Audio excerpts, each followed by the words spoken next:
need to get in before Nick arrives. Okay. Can you lift it a bit? It's slipping. Yeah, sure. Oh, 1 minute. Oh! Hello? Oh, hi Nick. Yeah, I'm just getting the last of my stuff inside. Oh, okay, 10 minutes. Yeah, that's no problem. Yeah, bye. Come on, David, we need to hurry up. Oi, stop messing about. Okay. So, Nick is moving in today. I decided to start moving all of my stuff over a few days ago, so there wasn't a mad rush to get both of our stuff in at the same time. How am I feeling about Nick moving in? Well, I couldn't sleep last night thinking what the hell have I done.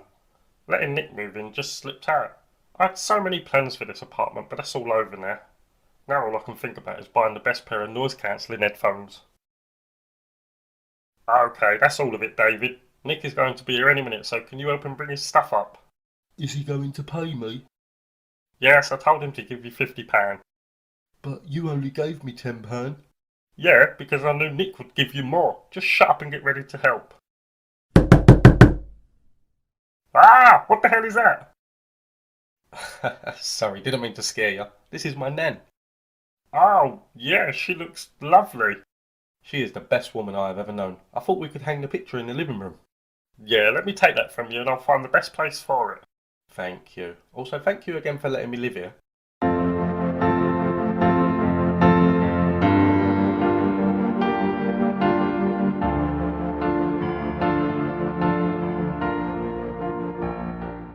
So it begins. Look at this. He wants me to hang this photo of this woman who I have never met over my TV. The one thing in the apartment that I look at the most. Is it bad that I want him to move out already? So, Mr. Daz, I noticed that there's not much space here for my furniture. Well, how much furniture did you have? Well, let's see. I have a TV, a sofa, an armchair, a CD stand, a coffee table, cups, plates, DVDs, stereos, candle holders, computer desk, flower pots. Yeah, alright. I asked how much stuff you had, not to list everything you own. Well, I still need to go and pick up a few bags of clothing. The removal men have left all of my furniture outside the apartment. Would you mind bringing it in while I'm gone? Yeah, sure. I'll make sure there's a pot of tea and some sandwiches waiting for you as well when you get back, yeah? Oh, thank you. You're such a good roomie. Yeah, I'm gonna kill him. Okay, so this is all of the stuff. I have it in mind where I would like to put everything, but for now I just want to get everything inside before it gets stolen. Yeah, it's fine. Don't worry. By the time you get back, I will make sure everything here has its place. Okay, thank you. And don't forget about the picture of my nan. I can't wait to come back and see it hanging up. Yeah, of course. I will find the most suitable place for the picture. You're amazing. Yeah, I know. Oh, God, where am I going to put all this crap? Where do you want me to put all of this stuff, Mr. Daz? I don't know. Just start taking it in and I'll figure something out. Okay. Will you help me? No? Okay. Okay, this is the first thing to deal with. Now, where can I hang it so Nick will see it every day? Oh, I got it.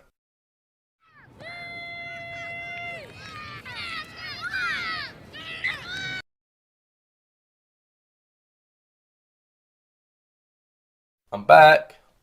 Mr. Daz, I don't see any of my stuff in the apartment. Yeah, about that. I had a look at your stuff and it didn't really fit the decor, so I've stored a few bits in your bedroom for now. Okay, but we are going to be using some of my furniture, right? We'll see. Let me give you the tour. Okay, cool. So, this is the living room. You can watch my TV if you want, but just don't waste all of the storage because I like to record all of my programs. What are they? Oh, that's Joe and Lewis. I do a ventriloquist act every Friday at the local comedy club. Are you any good? Well, I don't like to praise myself, but yeah, I'm really good. Okay, and who's that? Hiya. Oh, that's David. He's the help. The help? Yeah, in my old place, I had to do everything myself, so I figured new apartment, new lifestyle. David is going to be the cleaner, handyman, dog walker, cook, and anything else I want him to do. Does he live here too? No, it's not a living position. Will he cook and clean for me too? Are you going to pay him? Well, I don't know. How much does he charge? If you pay £50 per week, that should cover your lot. Oh, okay, I can do that. Mr. Daz, you only pay... Yeah, shut up, David, we're talking. Okay. Let me show you what I've done with my room. Okay, can I see my room first? Yeah, in a minute. Okay, I haven't finished it yet. I just bought some new things to make it look a little bit fancier, but don't judge me because of the mess. Whoa. This looks like a whole new apartment. You've got the wall separating the bed area, a sofa, two TVs. Is my room like this? It's similar, it's just going to need a little bit of decorating. Oh wow. This is much better than my old place. Can we go and see my room now? Yeah, I just need to quickly pop to the shops, but why don't you take a look at your room and let me know what you think when I get back? Okay, cool. You know what, I was really worried about moving out of my last place and coming here. I got so used to having all that space to myself, but this apartment is just lovely. I can see that living together is going to be great.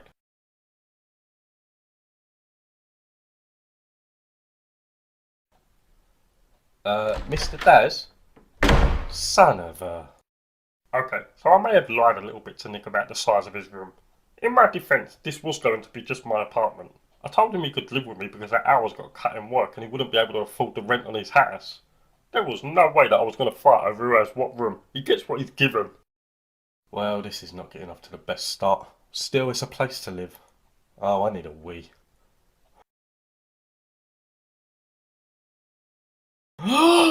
Nanny! This has not gotten off to the best start, has it? I thought living here was going to be fun. I've lived alone for quite some time now, so I thought it would be nice to have some company when I came home from work. I didn't realise that Mr. Daz was so stubborn. He put the picture of my dear old nan above the toilet. Who does that? If he thinks I'm going to sit back and just agree to everything, he has another thing coming.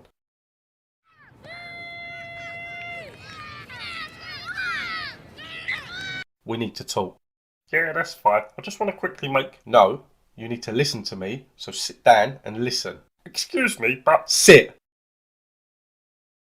Now, I understand that you did me a favour by letting me come and live here, and I know you was planning on living here alone, so I'll put the furniture that I don't use in my room in storage. Ow, that's a... Shut up. One thing that I will not stand for is the picture of my nana being mistreated. This is the one thing that I will display with pride, and I will hang it wherever I like. Is that clear? Yeah, I suppose so, but... Good. Now David is hanging it above the TV for me, and if you ever move it away from there without my permission, I will... Sorry. Ow, my head. What happened? I was hoping you could tell me. 1 minute you're standing there shouting at me, and the next thing I know, you're on the floor out cold. I was really worried about you. That's never happened to me before. I've read about this quite a bit. It's stress related. They say that after the first time it can become more and more frequent, so as long as... Mr. Daz? Shut up, David. Okay. Nick, I suggest you go to your room and rest for a little while. You don't want them stress levels to rise now. Yeah, maybe you're right, and it has been a very stressful day with the move and then finding my nana's picture in the bathroom. Oh, and not to mention the fact that I can't get my deposit back from my old apartment. Apparently, when the landlord went there to check that the property was still in good condition, my neighbours grasped me up about changing some of the decor when I was told I wasn't allowed to. I mean, what kind of... Nick, go to your room and rest. You don't want to collapse again. Yeah, maybe the rest will do me good. Uh-huh.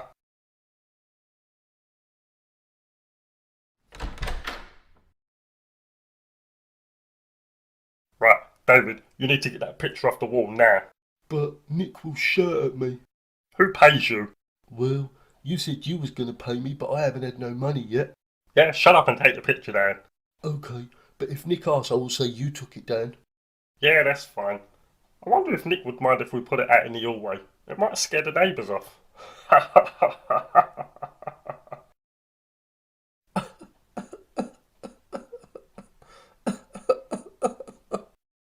Nick, is everything okay in here? Yeah, it's fine. I'm just having a moment. Okay, cool, see ya. I'm clearly not okay, you idiot. Oh, that's charming. What's wrong? I don't know, let's see, shall we? When I was a teenager, I wanted to do so many things. I was going to start my own business and become a success in my work. I wanted to open a retail shop and hopefully build it into an empire. Then I was going to meet the love of my life, get married and have a bunch of children. I always pictured me coming home from work and seeing them all run to the door to give me a big cuddle. Then the wife would have a lovely dinner set out for all of us and we would all sit down as a family and eat. But look at me. I'm in my 30s, got no girlfriend, no kids, and I'm living with a man who doesn't take life seriously at all. I wanted to put my stamp on the world, but instead I'm living in a pink box room which was meant to be for a dog. Yeah, I know. Don't worry about it, Mr. Daz. It's not your problem, it's mine. Listen, Nick, through everything that I've experienced in my life, there has been one thing that I've learned along the way that I will always live by. Never plan your life. I used to be like you. I had big dreams and high expectations and they led me nowhere. There were disappointments around every corner. As soon as I started living in the present and not for the future, my life turned around for the better. I know this wasn't your goal in life, to be living in my box room, but you have plenty of life ahead of you. Just don't waste today thinking about tomorrow. Thank you, Mr. Des. I'll be out soon. Wow, I did not expect that today. The emotion that was shown, the openness of everything. Well, I'm really proud of myself for doing that. Hi, Mr. Des. Thank you for what you said, and you're right. I need to live in the moment and not keep expecting everything I wish for to come true. You're a really good friend. Don't mention it. Come and watch some TV. It looks really good up there, doesn't it? Yeah, it's a good spot for now.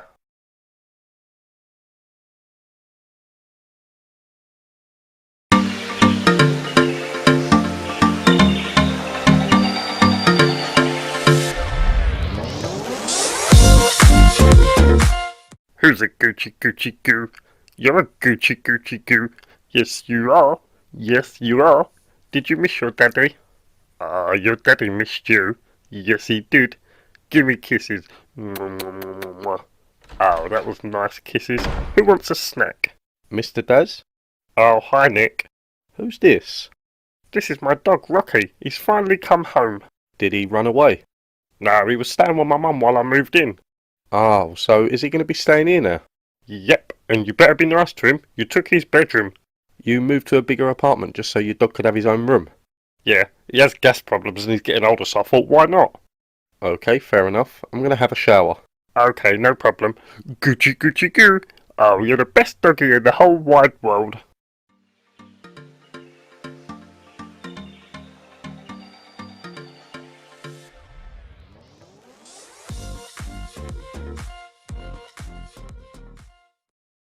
So, when I began moving in, I asked my mum to take care of Rocky for a few days. I didn't want him to be alone in a new apartment for too long because it's all new to him. He seems to have come back a brand new dog. My mum enjoyed his company, so she ended up keeping him for a whole week. It's the longest I've ever been away from him. Okay, the dog has to go. It's not that I'm scared of dogs, it's just that dogs seem to be scared of me. When I was 9, my mum bought me a puppy. He seemed like a really happy dog in the pet store, running around and playing with the other dogs. He had all this energy. After a few days at home with me, he became sad and dejected.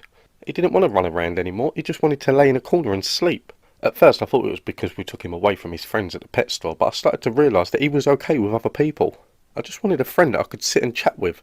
I had a lonely childhood and I felt like an outsider, so when we brought the dog home I'd sit on the bed for hours just talking to him about life, feelings, school and anything else I could think of. It was so cute. He would just fall asleep halfway through a conversation, but it wasn't long after we got him that he stopped coming to my bedroom. Every pet I've had since just ended up going the same way after a while. They say that a dog's a man's best friend. Well, I can honestly say that that is a load of rubbish, so for that reason, Rocky has to go.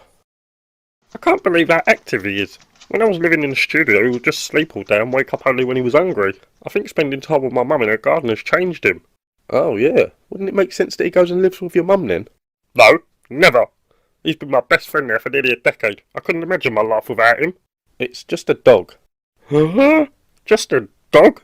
Let me tell you something about this dog. In the past 9+ years, this dog has helped me through breakups, job losses, deaths in the family and so much more. We've been through so much together. This is not just a dog. This is my best friend and I will take a bullet for him. Really? A bullet? Yes. Having Rocky is like having a child and I will protect him in every way possible. Okay, calm down, I was just saying. Yeah, well don't. You said it yourself though, he's come back a different dog. Maybe he prefers to live with your mum. Maybe living at your mum's house gives him a better life that he enjoys. Could you really be that selfish and stop him from having that life? Well, yes, I can, because he's my dog and he's staying here and that's that. That's fine, I'm okay with dogs, I was just thinking about him. Yeah? Well, don't. Can you believe it? He wants me to let Rocky go and live with my mum instead of me. The bloody cheek of it. He shouldn't even be living here. And the bedroom he sleeps in every night was supposed to be for Rocky. Sorry, I'm just going to need a second. I think he might be scared of dogs. He didn't even go anywhere near Rocky. Bloody sissy. I didn't mean to upset you earlier, Mr. Daz. I was just thinking of what would be best for Rocky. I didn't think you would take it that badly. That's okay. So when did you become scared of dogs? I'm actually not scared of dogs. I'm allergic to dogs. Really? Yeah. Achoo! See, it's starting already. It's okay to be scared of dogs, you know. You wouldn't be the only person that is. I'm not scared. I just have bad memories with dogs. Well, why don't you tell me what happened and I might be able to help you out? Well, it all started when I was 9 years old and I wanted a new dog. My mum took me to the pet store and I see this little brown boxer dog and I fell in love with him. I said to my mum right away that I wanted to take him home and she bought him for me. The first couple of days were great. He would wait by the door for me to come home from school, sleep at the foot of my bed and pretty much follow me everywhere I went. Then all of a sudden he just stopped all of it. All of a sudden he didn't want to be anywhere near me. He was okay with my mum and my dad but never okay with me and it was heartbreaking. Well, you must have done something to him to make him not like you. Dogs don't just change their minds like that. I didn't do anything. All I wanted was a best friend to relax and talk to, but I guess he just wasn't interested. To talk to? Yeah, I didn't have any friends growing up, so I saw the dog as my best friend. I used to get home from school and tell Jake all about my day. I had a really bad day at school one day, so I went straight home and sat on the bed and told him all about it. It was after that he stopped coming to me. Can you remember what you talked to him about? Like it was yesterday. So I got into school that morning and I'd just had a new haircut. The barber said it was the latest trend and that the haircut alone would help me make new friends. I went into school with a newfound confidence, strutting around the corridor, and I can see heads turning. In my mind, the haircut was working and I was starting to get noticed. Then as the day went on, the head turning slowly turned to laughing. The other kids would come up to me and tell me that I looked like their nans. One even said I looked like an aging lesbian. I couldn't understand it at all. Then in the afternoon, a few of the kids decided it would be a good idea to flush my head in the toilet. When I asked them why they was doing it, they said that the haircut wasn't doing me any favours and they were just helping me to get rid of it for my own safety at school. I appreciated that. They used to always take my dinner money, etc., but this day they was really helping me. Anyway, on the way home I found out that the new hairstyle was given to me by a trainee and he saw me as a good test subject.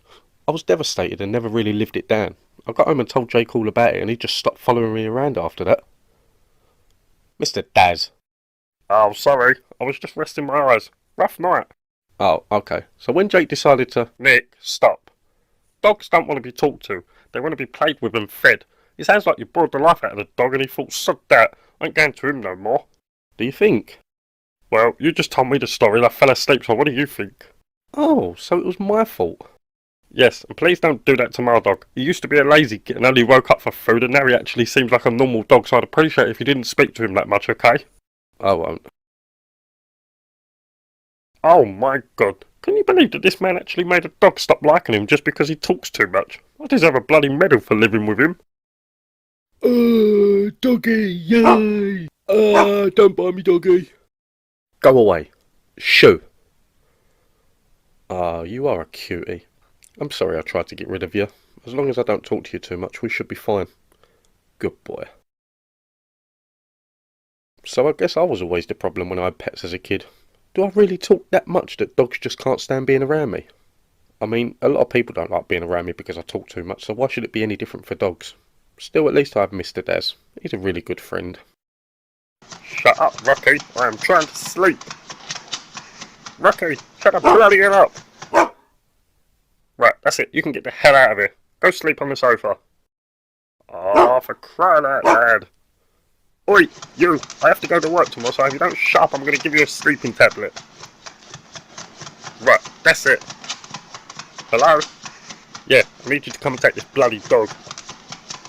I don't care that it's 3 AM. You work for me, remember, so if I can't go to work tomorrow, then you don't get paid tomorrow. David, shut up. Get dressed and come and take this bloody dog for a walk. People say that I take David for granted. Luckily for me, I don't really care what people think. I just want to go to bloody sleep. I'm awake. Rocky, stop. No. No. No, Rocky, give me my slipper. Drop it. Drop it now. Ah! Ow! What do you want me to do with the dog, Mr. Daz? I don't care. I need to be up for work in 4 hours, so just take him for a walk until then. A walk where? It's dark out and these streets are rough at night. Well, don't worry, because you have a dog with you. Oh yeah, silly me. Come on, boy. Whoa! Right, time to get some bloody sleep. Ow, my head. Well, that was a crappy night's sleep. Stupid bloody dog and his stupid bloody energy. He needs to take it down a peg. Right, time for some coffee. Hi, Mr. Daz. Did you sleep well? Yeah, I called you at 3 AM to take the dog for a walk because I was having a good night's sleep. Morning. You ready for work, Mr. Daz? Yeah, just give me half an hour to have some coffee and wake up a bit. No can do. We've got a big regional meeting in less than an hour, so we can't be late. Oh, well, that's just bloody great, isn't it? Fine, come on, let's go, but don't talking in the car. My head is pounding. Finding it hard to sleep in a new place? No, I'm finding it hard to sleep with a hyperactive dog who doesn't do nothing but scratch at my door and bark. Ah, bless him. No, not bless him. I'll be having words with my mum later to find out what the hell she's done to him to make him like this. So to conclude, I feel that if we bring 4 of the branches together and combine them into one super branch, we'll be able to save on rental outgoings for the other 3 branches. Yeah, it might be a little bit cramped here, but I'm sure we'll adapt easily, and it's better than the alternative, which will be dozens of people out of a job. We have a few rooms down the hall which are mainly used for storage and meetings. We can probably get a couple of dozen computers in there, so everyone should have their places. Mr. Daz, do you agree with all of this? Nick, do whatever you like. Just stop bloody talking and end the meeting so I can go home and sleep. Mr. Daz, it's 10 AM. There's still another 7 hours left in the day. For you maybe, but there's no way I can stay awake for another 7 hours, so hurry the hell up so I can go home. Okay, calm down. The last order of business is the annual football match. Now I thought we'd do it this year that there'd be 4 teams of 5 as opposed to 2 teams of 11 and make it a little tournament. Usually we rent the pitch out for 3 hours and lose money because we're usually done within the hour. Mr. Daz? Mr. Daz, wake up. What, Nick? Just leave me to sleep for 5 minutes, please. Mr. Daz, you've been sleeping for 7 hours. It's 5 o'clock. It's time to go home. Oh, okay, cool. Let's go. Oh, it's good to be home. I'm going straight to... Oh, not again. I don't think I can handle one more night of this. I'm sure he'll tire out soon enough. Every dog gets tired at some point. You're right. You know what, I was thinking about what you said the other night about how dogs don't like you. Well, I've done some research and it turns out that that's pretty common for dogs to react like that to kids. Oh, really? Yeah. I'm wondering if you take Rocky to your room for a little while and just have a chat with him. Just see how he is after you tell him about your day. I'd love to listen, but I feel so tired. Okay, cool. Wish me luck. Yeah, good luck. Mr. Daz? Mr. Daz? What? I'm only in the living room. Please don't hate me. Turns out it's not just kids that do it to dogs, it's adults too. I think I've broken Rocky. What do you mean? Well, I sat him on the bed and started to tell him about my day and how the meeting went. Told him how you fell asleep in work and missed the office merger as well as the selections for the 5-a-side football matches, and by the time I'd finished he was fast asleep. What? Oh no, I can't believe this. Poor Rocky. I am so sorry. Is there anything I can do to make you feel better? Just let Rocky sleep in here for a few nights. I can't bear to see him like this. Of course, he can sleep in here for as long as you need him to. Okay, thank you. Oh, Rocky.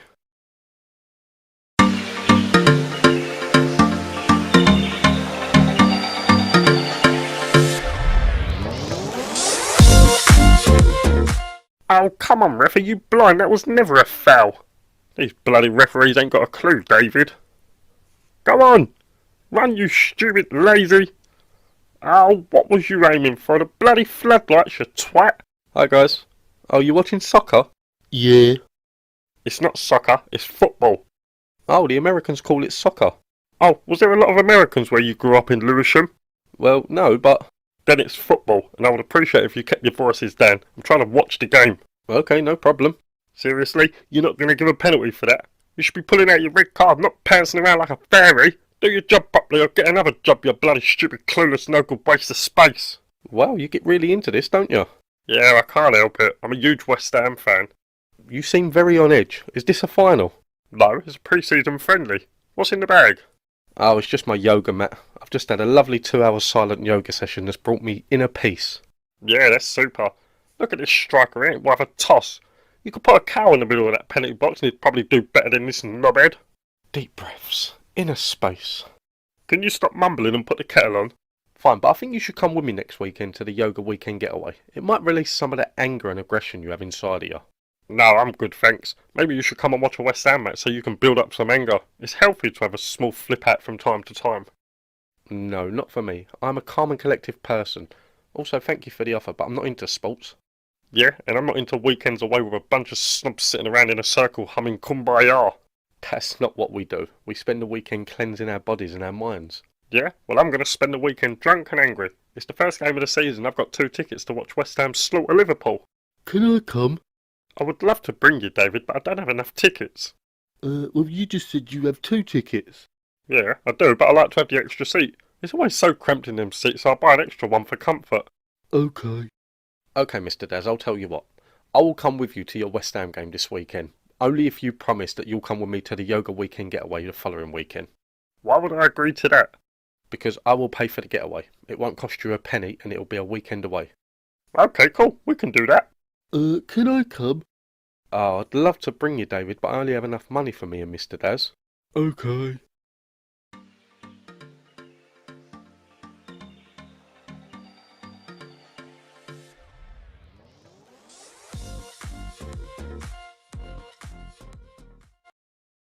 Why are we taking the train when we could have drove to the stadium? Because parking is impossible on match days. Besides, at least this way we get to enjoy all of the football atmosphere on the train. But there's nobody on the train, Mr. Daz. Wait for it. So, which one is your team? Claret and blue. Which way are they trying to score? That way. What is the score now? We haven't kicked off yet. Oh, okay. It's really nice in here. For the amount of people, it doesn't seem to be all that loud. Oh, come on, ref. What are you doing? Open your bloody eyes and watch the game and you might make a bloody correct decision. I don't care what anyone says. That was our throwing. How long left? 85 minutes. Well, that's a long time. Don't worry, it flies by. Oh, come on, Arthur. Did you not see him at space down the flank? Yeah, up here. Look, I can see it all. Try running a bit. You get paid enough to do it. Oi, you, get off your phone. You're supposed to be watching the game. It's quite boring. How can you call this boring? Can't you feel the buzz in here? Feed off the atmosphere and let it... Wait! That's a bloody penalty! Off! Off! Off! Off! Off! Yeah! What's happening? If you watch the game, you'd bloody know. We just got a penalty and Robertson got sent off. Oh, cool. Come on, you iron! Come on, you iron! No! What are you doing? That's not how you take a bloody penalty, you moron! You whack it! What was with all the bloody feet, you twat? It seems like this game's going on forever. Shut up, Nick. We're in stoppage time now, so it's nearly over. Good, because I don't think I can take any more of this anger and... You're not singing anymore. You're not singing anymore.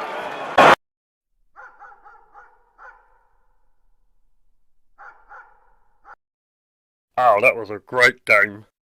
What was the score, Mr. Daz? We drew 2-2, but we were so close to winning the game. Who scored the goals? What do you think this is, the bloody 90s? Look on your phone. Okay. I must say that I thought I was really going to dislike it at the match, but the fact is, I hated it. How could you be into such brutality? Brutality? Football isn't brutal anymore. You only need a gush of wind and a player fall to the ground holding his chest as if he's just been shot. Well, I didn't like it. Well, I don't care. In future, you can go to your Ponzi yoga weekends and leave me in peace with a footy. Except for next weekend when you'll be coming with me. Yeah, about that. I don't think I can make it next weekend, Nick. I knew you would do this. I tell you what, if you don't come with me, I will start making YouTube videos of me discussing all kinds of different topics.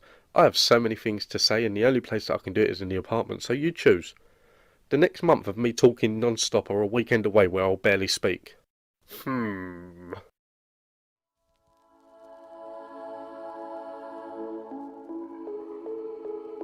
Namaste. Namaste. Nick is gay. Nick is gay. Mr. Daz, show a bit of respect. These people are here to find inner peace. Yeah? Well, I'm in a rush to find a toilet, so where is it? I think that hot dog I bought at the station is repeating on me. It's in the hall. Namaste. Namaste. Hi everybody. It was my choice for today's activity and I've chosen to have a yoga circle out here in the lovely forest. Please everybody sit in a circle, close your eyes and let's all find our inner peace. Nick? Nick? Where's the nearest restaurant? I need food. Shh! Don't you shush me. You know what I'm like if I don't eat. When this is over. Nick? Nick? What? How long does this go on for? Only 3 hours. 3 hours? You having a bloody laugh? You want me to sit on this floor for 3 hours to find my inner peace? I don't need my inner peace. You know what I need? A lasagna because I'm bloody hungry. Be quiet, Mr. Daz. Fine.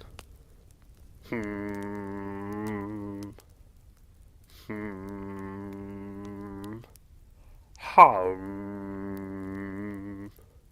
Nick? What? I think I just heard a bear. I think we should leave. We're in Epping Forest. There's no bears here. How do you know? Because I bloody do now. Be quiet. Alright, calm down. This was supposed to be a relaxing weekend. Hey, what's up, guys? It's Cypher. Today I decided to break Mr. Fortnite Daz, with. these people pay good money for this, so please don't spoil it for them. You mean they throw good money away for this? Surely you can do this at home with a forest sound effect on YouTube. It's not the same. Listen, if I close my eyes here and I close my eyes at home, I don't see any difference. The only difference is at home I can get up and make a bloody sandwich. You can get something to eat when we're done. Fine.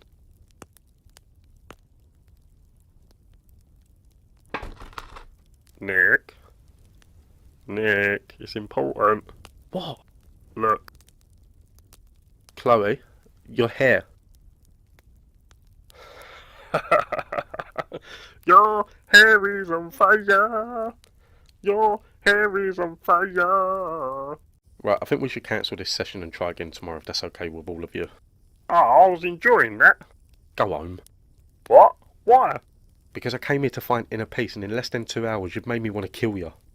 Just goes to show that these places are a rip-off. Right, I'm off. See you later, losers.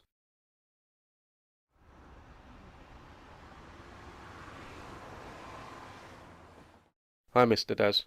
Hi, Nick. How was the rest of your weird hippie weekend? Not good. I got banned from the yoga club. Why? What do you mean, why? Because of you, Chloe now looks more like a Charles. The club had to refund all of the money for the 3-hour sessions you ruined, and apparently you broke one of the toilets when you first got there. Oh yeah, sorry, I forgot to mention that. Chloe was pretty cute. I haven't seen her without hair, but I'm sure she still has it. Is she single? I'm going to bed. Okay, but you don't seem very peaceful. Oh, come on, you twinkle-toed pansy. Stay on your feet and try shooting once in a while. Oh yeah, this is relaxing.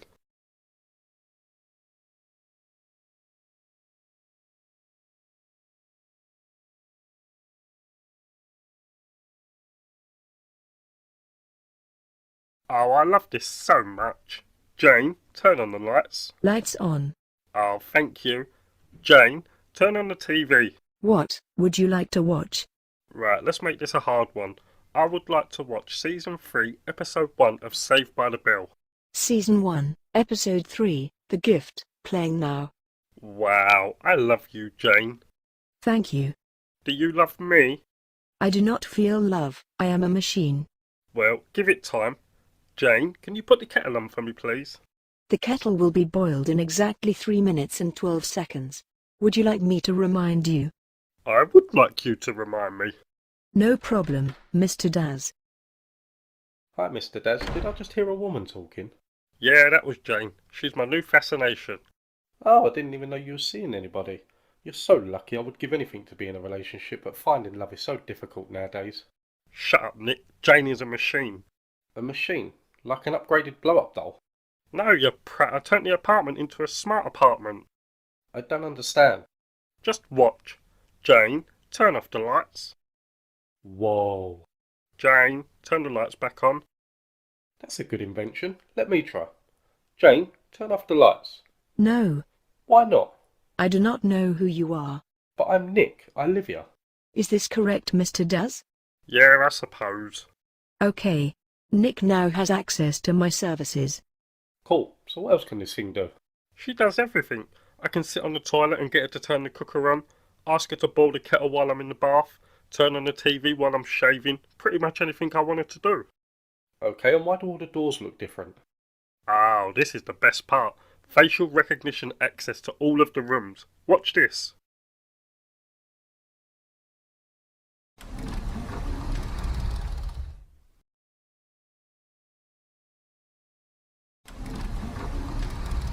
Huh?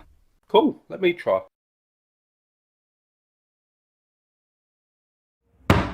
Ow, my nose. Yeah, sorry, I should have said. I need to add your face to the app for it to recognise you. I think I broke my nose. Yeah, man up. Right, I need to go out for a little while. Take care of Jane for me. Okay, but how am I supposed to get into my room? Oh yeah, let me add a picture of your face to the app. There, good to go. See ya.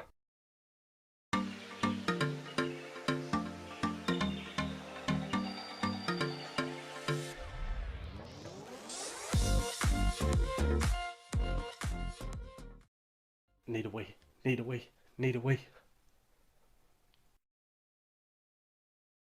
Jane, can you open the bathroom door, please? I'm sorry, you do not have access. What? It's the bathroom. Where am I supposed to pee? I do not know. Oh crap, this is not good. Jane, is there a way I can command you to open the door? Only Mr. Daz is able to set my commands. Oh, well, that's just bloody great. Fine, I guess I'll have to find somewhere else. Oh, there's instructions here. Let's try. Jane, play calming music. Here is a selection of calming music for you. Oh, that is very relaxing. What are some of the other commands? Turn on TV, washing machine commands. Oh, what's this? Jane, run hot water. Ah! I don't think I like these new smart home devices. It's giving me third-degree burns on my... well, you know. I'm a little bit annoyed with Mr. Daz as well. I pay rent here, so surely he should have told me about setting all this up. Maybe I don't want the doors to open on their own, or a voice listening in 24/7 on all my conversations. It's kind of creepy. I'll have to have a word with him. I'm back. What's for dinner? Why don't you get Jane to make you something? I wish I could, but she ain't that smart. So what you cooking? Nothing. We need to talk. Again? What's wrong there? I feel that as your flatmate, I should have had a say in all this technology being put into the apartment. I pay half the rent and half towards the bill, so I should at least get an opinion and an option. Okay, I'll uninstall it all. What's wrong? I didn't mean to upset you. Oh, it's nothing. I just thought that seeing as you've been having such a rough time lately, I would do something nice for you. I didn't just install these smart features for me, I did it for the both of us, but it's okay. If you don't like it, I will take it all back to the shop and hopefully they can give me a refund. I feel really bad now. I didn't realise that he was doing this all for the both of us. I thought he just got the idea in his head and decided to do it like he normally does. I feel really flattered that he's done this now. To be honest, I was starting to think that he didn't like me living here that much, but this changes everything.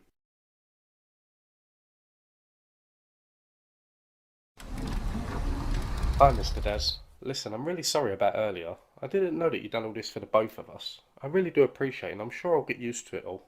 Are you sure? I can still return it all tomorrow.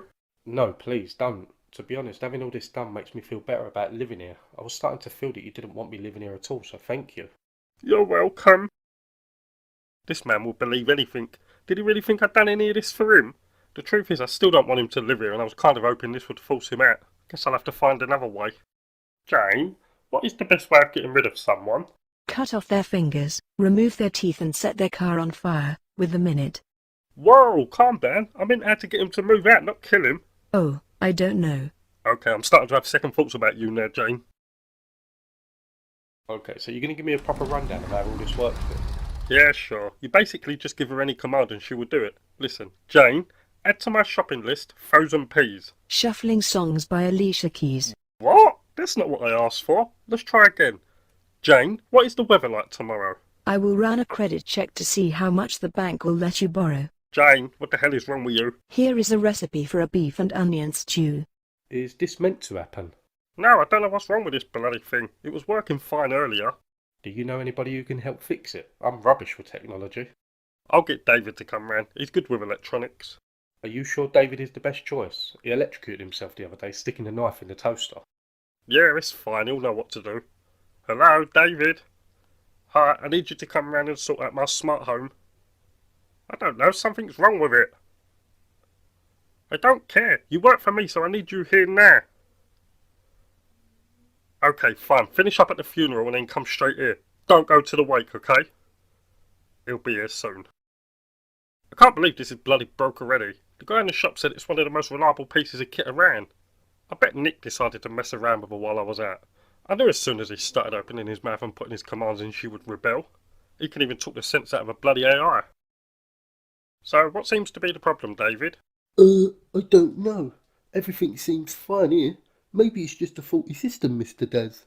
Well, that can't be. I was told in the shop that she's top of the range. Well, you got lied to because Jane seems thicker than me. Oh, wow. Do you think I should take it back then? It would make sense, Mr. Daz. Okay, I am sorry, Nick. This was supposed to be for the both of us, but it seems that our apartment's just supposed to be a regular apartment. It's okay. We managed to live before the rise of the machine, so I'm sure we can do it again. True. I'm going to go into the other room and call the company to come and collect it all. Good idea. Not a word, you. Okay. So, Jane going wrong is my doing. I got David to reprogram her so she wouldn't take correct orders. I told him that if Jane can do everything, then Mr. Daz wouldn't need him for anything and he'd lose his job. I should feel bad about it, but the way I see it, if Mr. Daz doesn't want to include me in his decisions, then I have to make decisions for myself. So, I just spoke to the company and they told me that Jane had been reprogrammed manually. Now, I know Nick can't do things like that, so that just leaves you, David. Why did you reprogram my smart devices? Well, 'cause Nick said that I would lose my job if Jane done everything for you, Mr. Daz. Did he now? Where is he? He said he needed to use the toilet. Good. Jane, bleach the toilet. Bleaching the toilet. Ow, my bum. Ah, that stings so much. Jane, run boiling hot water in the bathroom sink. Water running at maximum temperature. Oh, that's hot. Ow. Jane, turn off the automatic door function to the bathroom. Automatic function disabled. Ow, my nose. Why won't this bloody door open? That will teach him for messing with me. Do you think we should help him, Mr. Daz? No, he'll be fine. Okay. Hi, Nick. How you feeling? Well, I can't feel my bum, and when the feeling does start to come back, it stings like hell. I'm sorry, I don't know what happened to her. Don't worry now, I'm going to have it all uninstalled. Okay, thank you. I am keeping the automatic doors though. That's a feature I got too used to having. Why not just use the handles? Hygiene. Okay. It was better to make Nick think I got rid of Jane for him. The truth is she was starting to get on my bloody nerves. They say smart devices learn as time goes on and can anticipate your moves.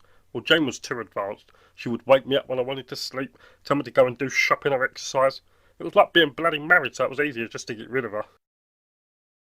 So, how does it feel having a normal house again? It's okay, I suppose. At first it was good that I could get someone to do everything for me while I sat and watched TV, but still, it's a computer at the end of the day. AI is nothing compared to human interaction. That is very true. Glad you saw sense. Yeah, me too. I'll make a cup of tea, will ya? Yeah, sure. Oh, and while you're up, can you go in and bleach the toilet for me? No problem. Who needs a machine to do everything? What was that? Oh, nothing. Don't make the tea too strong. Got it.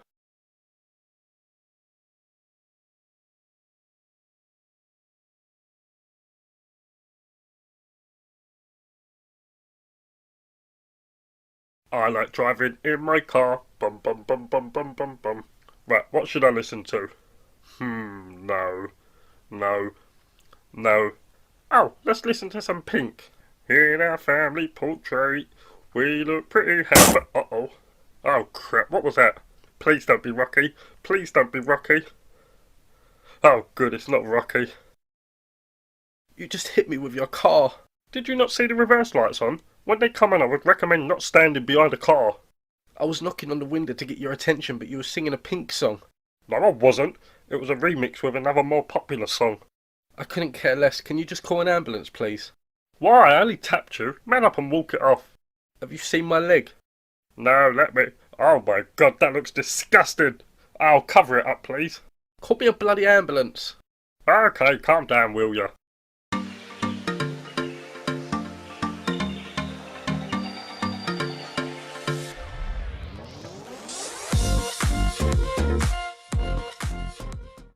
Okay, I've just spoken to the doctor and he said that your leg is definitely broken. You're going to need to rest up for about 6 weeks and then start physiotherapy.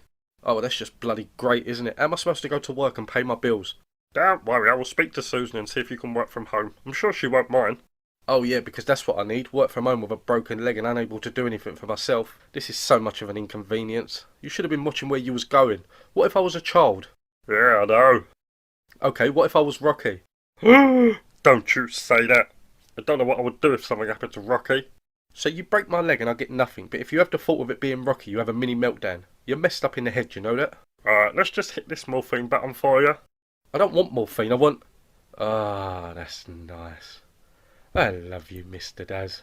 Yeah, whatever. Shut up and get some rest. Okay.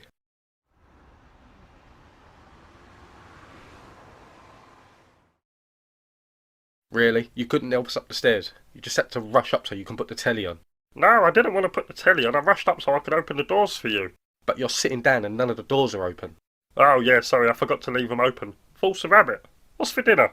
You expect me to cook? You broke my leg by hitting me with your car, and the minute I get out of hospital, you expect me to cook for you? No, of course not. David, run out and get me a pizza. You're amazing, you are. Ah, thank you. You're not too bad yourself. This is going to be a long 6 weeks. The doctor said that Nick can't be left alone in the apartment for the first few weeks, so someone has to stay with him. What am I supposed to do for him that I can't do from work? This is just a nightmare. Hi Nick, how you feeling? How do you think I'm feeling? Okay, no need to be rude. I actually came in with a little surprise for you. Really? Yeah, remember in the hospital there was that nurse that done everything for you and you couldn't take your eyes off of her? Yeah. Well, I can't stay at home for 6 weeks, so I've decided to pay out so you can have the same hospital treatment here in the apartment. Oh, Mr. Daz, thank you so much. To be honest, you've really been starting to get on my nerves since the accident, but this changes everything, and I really do appreciate everything that you do. Yeah, you're welcome. You can come in now. Nick, I would like you to meet your new nurse for the next 6 weeks. Hi, Nick. Would you like a bed bath? Mr. Daz! That solved the problem. Stay at home for 6 weeks taking care of a whingy crybaby. No thank you. David can take care of him at no extra cost because once Nick's recovered I'll bill him. Do I feel bad about the situation? No, not really. I still believe it was Nick's fault for standing behind the car, so I don't feel 1 ounce of guilt. I do feel a bit hungry though. David, come and cook me some food. Okay. Yes, Mum, I'm fine. Yes, I broke my leg, but it will heal in time. No, I don't need you to come and take care of me. I'm not a kid anymore. Yeah, Mr. Daz has been helping out. David too. Oh, he's the help. I mean, the living person. Oh, I don't know. Yes, okay, Mum, I'll speak to you soon. Bye, love you. Can I get you anything, Nick? Maybe just a cup of tea and some biscuits? No problem. We'll need to give you a wash soon as well. Don't want you to start stinking. Thank you. How did you get so good at taking care of people? I had to take care of my brothers and sisters while my mum went out and worked 2 jobs. What about your father? Well, he went out to buy bread a few years ago and still hasn't come back. I think he got lost.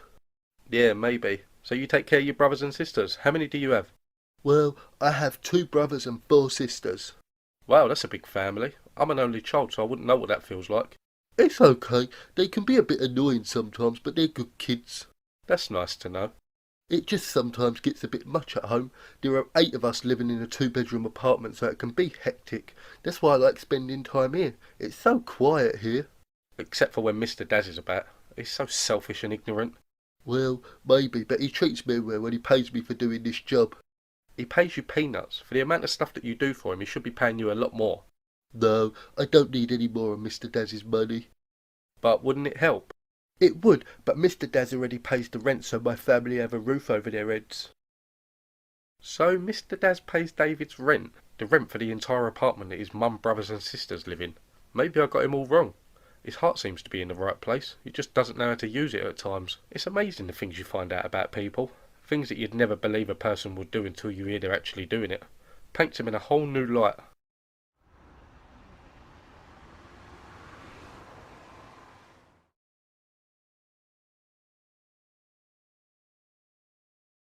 Hi, Mr. Daz. How was work today? Same as usual. Rude people on the phone, rude colleagues in your office, so just your normal day. Yeah, colleagues are not friends, are they? They are definitely not. Except me, of course. What? Well, me and you were colleagues and then became friends. Oh, yeah, of course. So I was speaking to David earlier and he told me what you do for him. Oh, him and his big mouth. I'd done it once and it was because he couldn't see it back there. What? What? I meant paying the rent on his mum's place. What was you talking about? Oh, nothing. Is that what he said? Yeah, I didn't think that's something you'd ever do. Not normally, but David is a special case. Why is that? Well, when I met David, he had nothing. His dad was a bum and didn't want to work, and his mum worked herself into the ground just to make ends meet. When his dad left, they struggled a lot. I'd just come into some money, so I decided to help him out. Oh, that's very sweet of you. How did you and David meet? David sold me Rocky when he was a pup. He only wanted £100 for him, but when I saw how he was living, I ended up paying him a lot more for him. That's really surprised me. You don't seem like the type. The type of what? The type of person to help a family out when they're at their lowest. The type of person who continues to support them to this day without asking anything in return. If you think that low of me, then maybe you need to spend more time getting to know the people in your life. I think I hit a nerve with Mr. Daz. It's actually quite nice to see him be that vulnerable. He comes across as a tough nut most of the time, so when he gets defensive it's a nice change of pace. I'm starting to wonder if he'll pay my rent while I'm laid up. It would take a lot of the stress off. How are you feeling, Nick? Good as new. Just looking forward to getting out of this apartment and back to work. Well, today is the day. Just remember, look both ways and don't walk behind cars. Yeah, haha, very funny. I'm not working today, but I can give you a lift in if you want. I'm going that way. Oh, that would be great, thank you. What are you doing on your day off? Oh, I just need to go over to David's place and give him this month's rent money. Don't want him to end up on the streets now, do we? No, we don't. I still can't believe you pay their rent. Yeah, well, we can't take it with us when we're gone. Yet you still couldn't help me out while I was laid up resting. Yeah, well, I'm not a charity.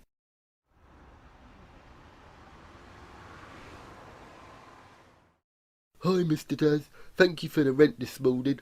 You're welcome, David. How's the family? We're okay, thank you. My mum just got a different job, so we should be getting more money for less hours. Oh, that's good. What will she be doing? She's gonna be a stripper. Really? Blah. Pardon? Oh, nothing. I hope she gets it. Yeah, me too. If she gets the job, then I can go there and eat from the buffet for free. Yeah, cool. Where's Nick? He went back to work today. Oh, is it nice to have him out of the apartment again? Between me and you, David, it's always nice to have him out of the apartment. I like Nick. He is funny. Really? The man has never made me laugh once. He makes me laugh. He has got me thinking over the past few weeks, though. Maybe I should do more to help others. I have enough money to help people, and deep down I probably do want to be more giving. What do you think? I like helping people. Yeah, well, not everything's about you, David. Okay. That's decided then. From there on, I'm going to do a lot more for people in need. Hi, Nick. Oh, no. Nick left his wallet in his room. Yeah? No, I gave you a lift to work this morning. I'm not coming to pick you up as well. I don't care. Get a cab. Run upstairs. Get your wallet and then run back down to pay the cabbie. Yeah, I know you broke your leg. It was me that run you over, and if you start taking advantage of my good nature, I will do it again. Goodbye. Okay, from tomorrow I'll start doing more to help out. Did your sister give you the £16 for the rent? Yes, thank you. Okay, so it is true. I do pay David's rent each and every month without fail. What most people fail to realise is that he lives in a council property and his family claim benefits. David's rent is £4 per week or £16 per month. I've got no problem paying that to ensure that they keep the roof over their heads. I just take it out of his wages at the end of the month.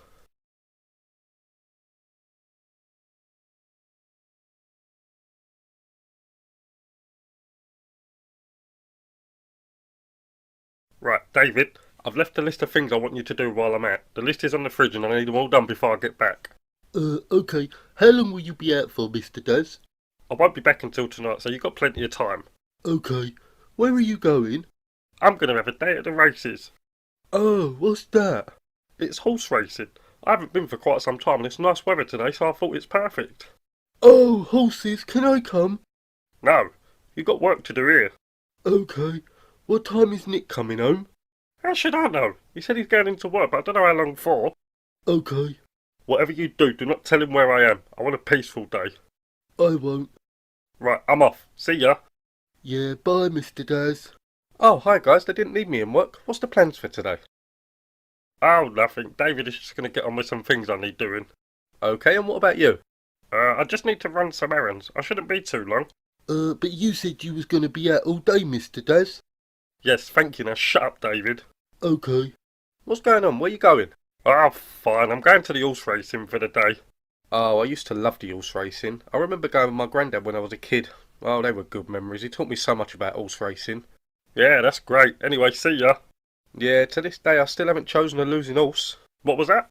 Oh, it's nothing. My granddad used to love taking me because I always knew he would win. Really? How? It's just a gift, I guess. And was that every single race? No, don't be silly. I used to just sit and watch the horses as they paraded, and if one of them jumped out at me, I would tell my granddad and he'd back that one, and I never lost. Oh, wow. Would you like to come with me? Oh, I would love to. Can I come? No. Okay. Oh, come on then. Yay!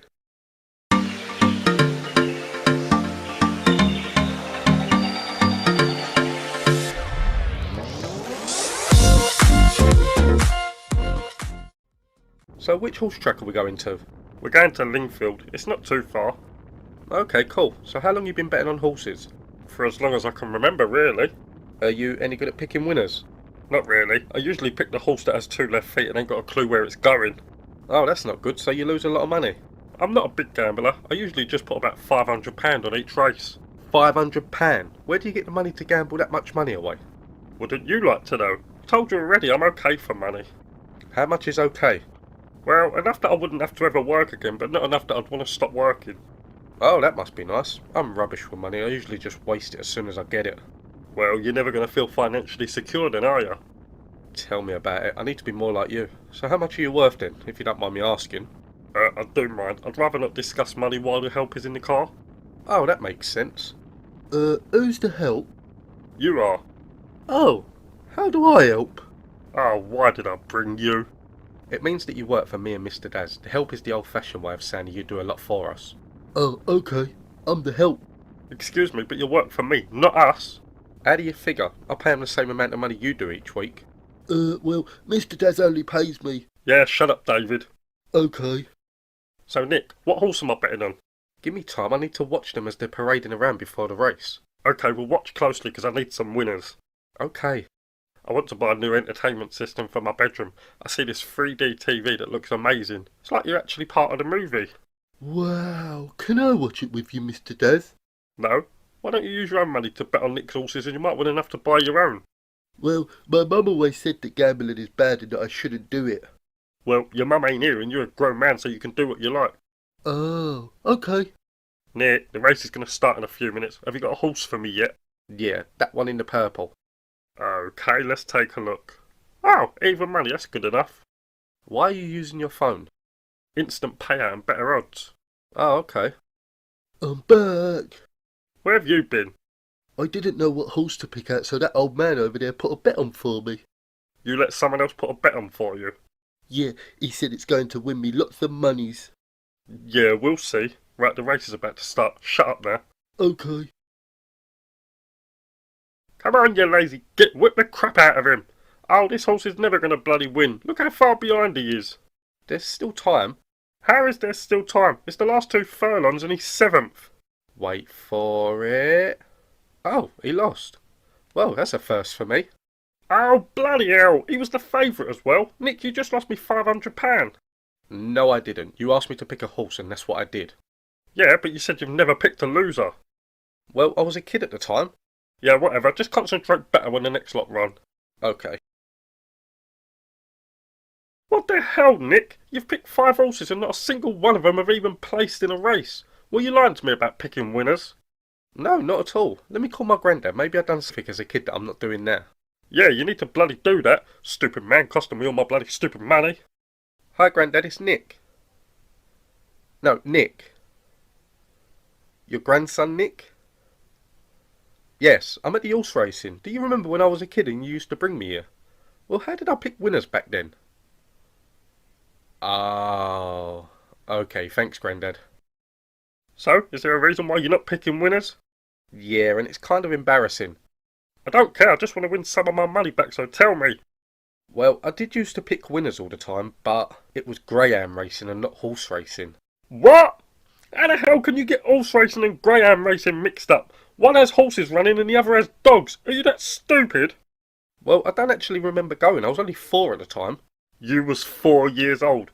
A toddler barely out of nappies. Well, yeah, my granddad used to always tell me that I was his lucky charm because I always picked the right dogs.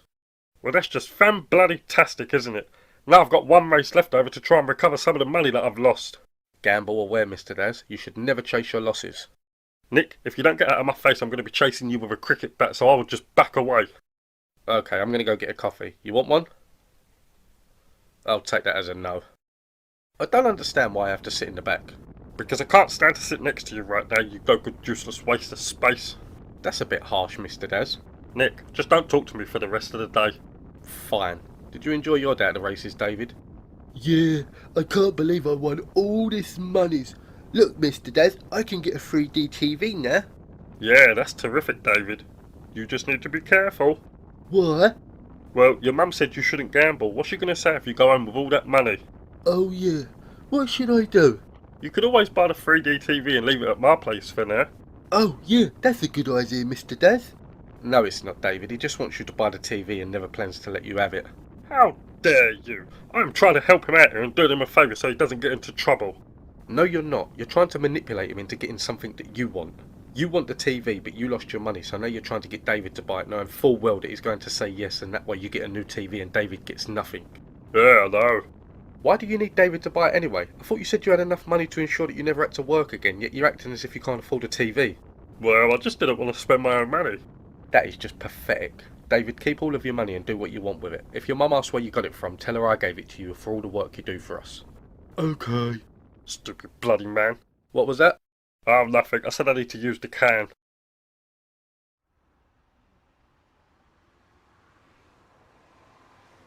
Well, that was a waste of a day. I should have gone alone. You carry on the way you're going and you'll probably spend the rest of your life alone. Promise? What is your problem? So you lost some money. Why can't you just be happy for David? He's probably never seen that kind of cash before and all you could think about was your bloody TV. But it's 3D. A 3D TV, Nick. It gives you the feeling that you're part of the movie. Whatever, I'm going to bed. Enjoy your regular TV.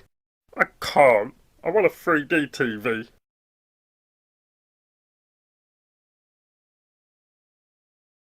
Hi, Mr. Daz. Hi, David. Did you go shopping for me? I did. Thank you. You can go home now if you like. I will, but first can I just say something? I don't want the money that I won. If you want a 3D TV, then I can buy it for you. You would do that for me? Yes. But why? Well, I've never had money before, Mr. Daz. I've always managed to eat and have a roof over my head, but there was never any spare money, and I'm okay with that.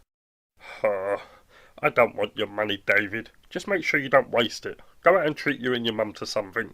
Okay, thank you. See you later. See you tomorrow, David. That was a really nice thing you did there, Mr. Daz. Oh, you heard all of that, huh? Yeah, every word. Oh, okay. Well, then I'd appreciate it if you didn't eavesdrop on conversations. Do you know how bloody rude that is? Oh, I'll give up with you.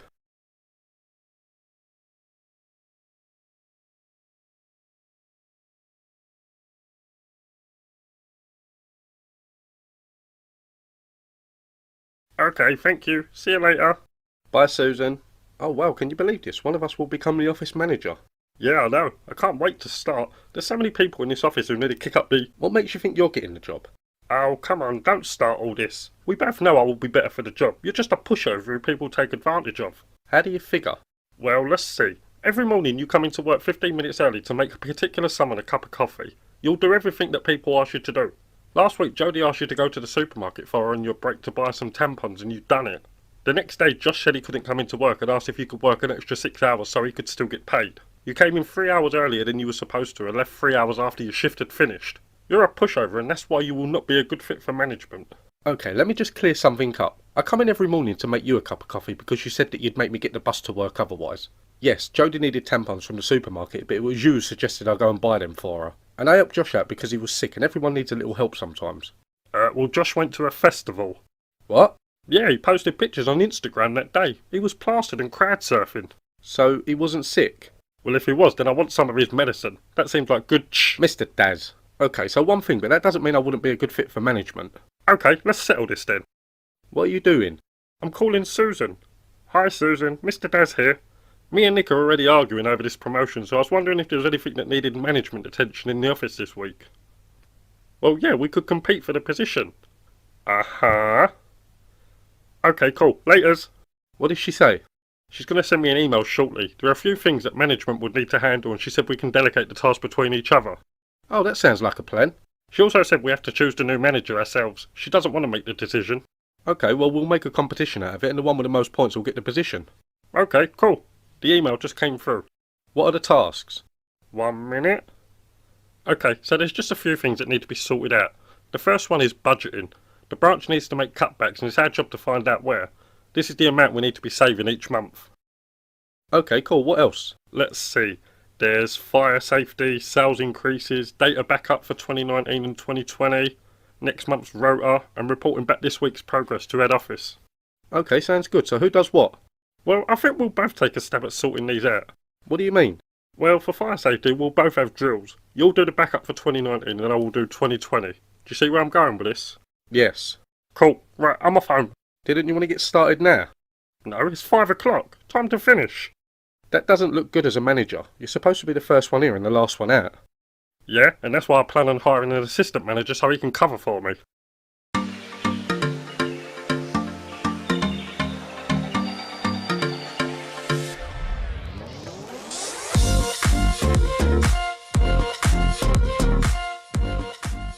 I still don't understand why you want this job. You don't need the pay rise, and it seems like you hate going to work now, so why would you want more responsibility? I just like the sound of it. Mr. Des, office manager. It has a nice ring to it. So, I need this job because I'm struggling financially and at a point in my life where everything seems to be going wrong, and you want it because it has a nice ring to it. Yeah. So you couldn't just do this one favour for me and let me have the job and maybe get a bit of purpose in my life? Listen, I am not about to give you any sympathy votes. This is a competition, fair and square. If you're capable of winning this competition, then you will be a worthy manager. Fine. Just remember that I am very competitive. I hate losing, and I will play dirty if I have to. You would do that to your best friend? No, of course not, but I would do it to you. You're just being mean now. Yeah, well, I'm sure you'll get over it sooner or later. I don't know why I bother with you. I try to open up and all I get in return is rudeness and sarcasm. Yeah, I know. This is why you can't be a manager. Look at you sitting there sulking. You can't be like that as a manager. You need to be forceful and get your point across first time so your minions will listen. Hiya. Watch this. David, what time do you call this? If I tell you to be at 7, I expect you to be at 7 o'clock, okay? Okay, Mr. Des, I am sorry. It won't happen again. See? That's how it's done. You're just evil. That's what you are. No, I am his boss, and to assert my dominance, I have to be like that at times. Okay, but you've just made a grown man cry for not being at 7 o'clock and it's 6:45. Do you see what I'm saying? Oh, is it? Oh, well, it's done now. So, today is the day. You ready for war? It's not going to be a war, Mr. Des. I'm going to approach every task as a manager should, and I will prove to you that you don't have to be a monster to be a good boss. Okay, we'll see, but you're going to fail miserably. Oh yeah? And why is that? Because you're soft. I can get you to do anything I want you to do with a little bit of manipulation. Is that right? Like what? Oh, nothing. Just small things. No, come on, you're the master manipulator. What is it that I do for you that you've made me do? Okay, fine. You know how you do all of my ironing because I have a fear of irons after a childhood accident? Yeah? Yeah, there was no accident. Okay, what else? Well, I haven't been barred from the supermarket for disruptive behaviour. I just don't like going there because the cashier's a twat. So, I've been doing all the shopping for 6 weeks because you're lazy. Well, yeah. Okay, what else? Oh, I would love to speak more about this, but we're at work now. Oh, darn it. Okay, so the first thing we need to do is work on fire safety. It says here that we need to make sure all members of staff know exactly where the fire exits are and run a drill. Okay, sounds easy enough. Let's get to work. Okay, but before we get started, can I just ask you something? What's that? Where are the fire exits? You don't know. Well, there's never been a fire, so I've never needed to know. But what if there was a fire? How would you get out? Well, I'd probably just run in the opposite direction of the fire. That is so irresponsible. Yeah, alright, Mr. Know-It-all. Just show me where they are so we can get started. Fine. Can I have everybody's attention, please? Hello, guys, this is important. Hello, we need to run a fire drill, so can everyone please hang up their phones? Hello? Hi, everybody. I've just put a load of spoons in the microwave, so it's probably going to go bang any second there. I would suggest you all get the hell out. There's your fire drill. Mr. Daz, you can end up burning down the whole building. Oh, chill out. It's a little fire in a metal fire bin. I found it in the car park. Still, that's very unorthodox. Yeah, well, it got the job done. Hello? Can I get everybody's attention? Hi, guys. You have no authority. So how are you getting on with the budget reductions, Nick? Not too bad. I figured we could cut the extra overtime pay. If you want to do overtime, you get paid your normal hourly rate, but it takes the budget down quite a lot. Yeah, we can't do that. Why not? Because that would mean I lose money, and I don't like losing money. Okay, well, it took me an hour to figure all of this out. Why don't you tell me what you've been doing for the budget? I've been watching Family Guy on my phone. Really? That's not very productive, is it? Yeah, but I already have a plan to cut the budget, and it will save the company almost double what they wanted to save. Really? How is that? You'll see. Let's go and tell the workers your idea for cutting budgets. Hi, guys. Hello? Hi, I need everybody's attention. Oh, bloody hell. Oi, you lot! Hang up your phones now and listen! Thank you, but there's no need to talk to him like that. Okay, so we've both been tasked with cutting some of the budget spent from this branch, and I believe that I've come up with an idea that will work for everybody. I've decided that we should cut extra pay given for overtime. You will still receive your normal hourly rates, but no extras. Wait for it. I don't think they like your idea. Well, not every decision is going to be received well. Yeah, my turn. Oi, you lot, shut up! Right, we need to cut budgets, and Nick's idea clearly isn't the best one, so I've got an idea of my own. Josh, can you come up here, please? Hi, Josh. You're fired. What? Why are you firing him? Because he's crap at his job. He doesn't make no sales, he's always late, and he set fire in the kitchen earlier. But you asked me to. Yeah, shut up, Josh. Sorry, but we can't just penalise the rest of the sales force because you can't do your job. You can work until the end of the day if you want, but you're not going to get paid for it. How can you be so heartless? It's just business. Oh, and guys, the rota for next month is up on the board. If you don't like it, then you can always do some job hunting with Josh. Exactly, Susan. I did try to tell him that he's not capable of doing it, but he doesn't listen. Yeah, exactly. Thank you. I won't let you down. What did she say? Nick, if you didn't understand what was said based on what you just heard, then you're an idiot. It sounded like she offered you the job. Yeah, he's not a dunce. This is ridiculous. Yeah, I know. You can get out of my office now. Oh, wow, the manager. Got my own office, my own parking space, and a lot more money. This is the life. Lois, I'm going to ask you this only Oh, once. well, a bird.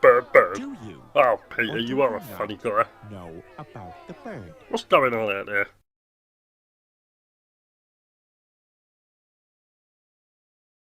Oi, you lot, what's going on? There's still another 2 hours left in the day. It's called a walkout, Mr. Daz. None of these people want you to be their boss, so they're going on strike. But I won fair and square. Yes, but it's not about winning the position. These people don't want to have to listen to you. Oh, so they would rather have you as a manager, someone they can walk all over. They don't walk all over me, Mr. Daz. I'm friendly with them, but when push comes to shove, they will listen to me. Oh, yeah, of course they do. So, I decided to give Nick the job as a manager. I just couldn't sit back and think he's struggling financially and mentally. He gets on my nerves, but I still kind of want him to be happy, and I don't really need the extra money or responsibilities. Okay, thank you, bye. Hi, Josh, welcome back. Have a nice lunch break. Bloody rude. Hi, Mr. Daz. Do you want to work this Saturday? Let me see. No. Why not? Because you cut the overtime money so you could bring that twat back here? Mind your language, Mr. Daz. I will not hesitate giving you a warning. Yeah, whatever. It feels kind of weird telling Mr. Daz what he can and can't do. At home he is the alpha because it was his apartment first, so I feel like I need to give him that power. It's a different story here though, and at work I am the boss, so he will listen to me. Seems like life has taken a turn for the better. See you all tomorrow. Have a nice evening.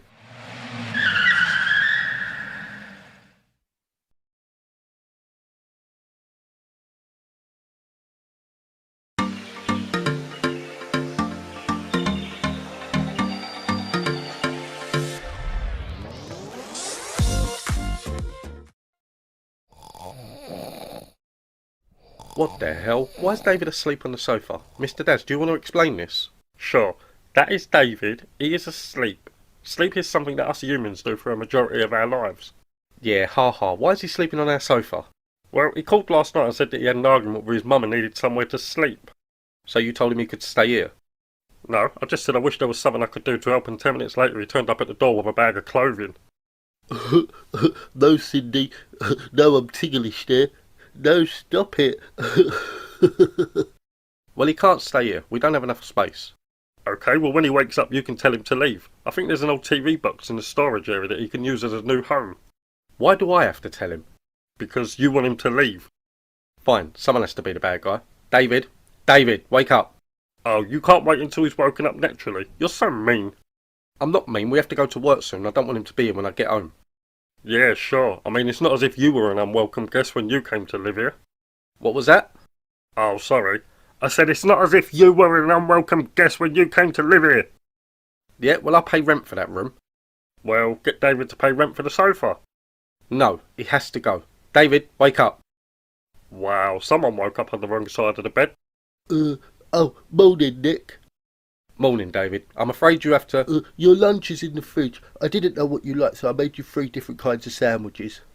Oh, thank you. You didn't have to do that. Well, yes, I did. I will also do some washing while you and Mr. Daz are at work, so if you have any dirty clothes, just leave them on the floor in the bathroom.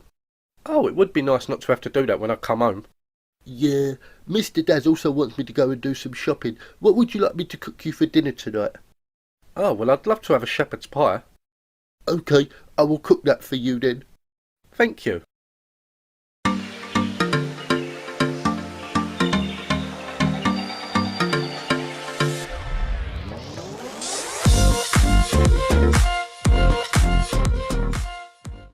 Okay, so I may have jumped the gun a little bit wanting David to leave. He's made me lunch for work, gonna do my washing while I'm gone, and have dinner ready for me for when I get home. I could get used to this. To be honest, I started to feel like Mr. Daz's butler. He doesn't really do much for himself and always seems to want me to do it all when David's not here. Now I can come home from work and put my feet up for a bit while David does it all. So, what do you think the argument between David and his mum was about? Nick, listen, I'm the kind of person that doesn't give a toss about others. If David had an argument with his mum, then he can sort it out. I'm not about to be an agony uncle or anything like that. Alright, calm down. Ain't you curious in the slightest? Well, no. Okay, have you ever met his mum? No, I've met a couple of his sisters and one of his brothers, but every time I've been to his apartment, his mum's always been working. So you have no idea what she looks like? Well, based on what her kids look like, I'm assuming she doesn't get many looks. You can't know that. I know, but that's what I believe. That's just because you're a mean person. Why am I a mean person? Is it because I don't get involved in other people's domestics? Am I mean because I'm set in my own ways and don't like people trying to change that? Well, no, it's the way you talk to people and treat people. You can be very rude and abrupt. Yeah, well, if you don't like it, you can always find somewhere else to live and get someone else to drive you to work every day. Oh no, I never meant me. No, of course you didn't. I'm just saying you could make more of an effort to be nicer to people. Yeah, and you can check out the best way to roll after being kicked out of a moving car.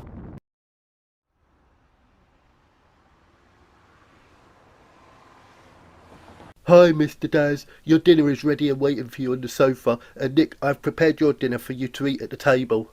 Thank you, David. That is much appreciated. You're welcome. Mr. Daz, ain't you going to thank David for cooking for us? No, he should be thanking me for giving him a job and a place to sleep. Thank you, Mr. Daz. You're welcome, David. Seriously? Nick, I don't want to hear it. Just shut up and eat your dinner. Don't look at me like that. I don't know what's been going on with me lately. I feel like there's something missing in my life and I can't figure out what. It's definitely not Nick and David. Not long before I moved here, I was dating a woman named Emma. We got on so well together and I thought we were both happy. Turns out it was only me. She wanted me to do all these different things that would take me out of my comfort zone and I just wasn't interested. For me, a good night is all about getting a takeaway and watching a movie while cuddled up on the sofa. For her, it was all about trying different foods from around the world, travelling and all that crap. Why would I want to go out and do all of that when I have the Just Eat app? I can get any food from anywhere in the world at my doorstep in less than an hour. I don't know. She just didn't understand me. Me and David have decided to rent a movie for tonight and have a lads' night in with a telly. What do you think, Mr. Daz? Oh, yes. What are we watching? Die Hard? Fast and the Furious? No, we're going to go with a classic.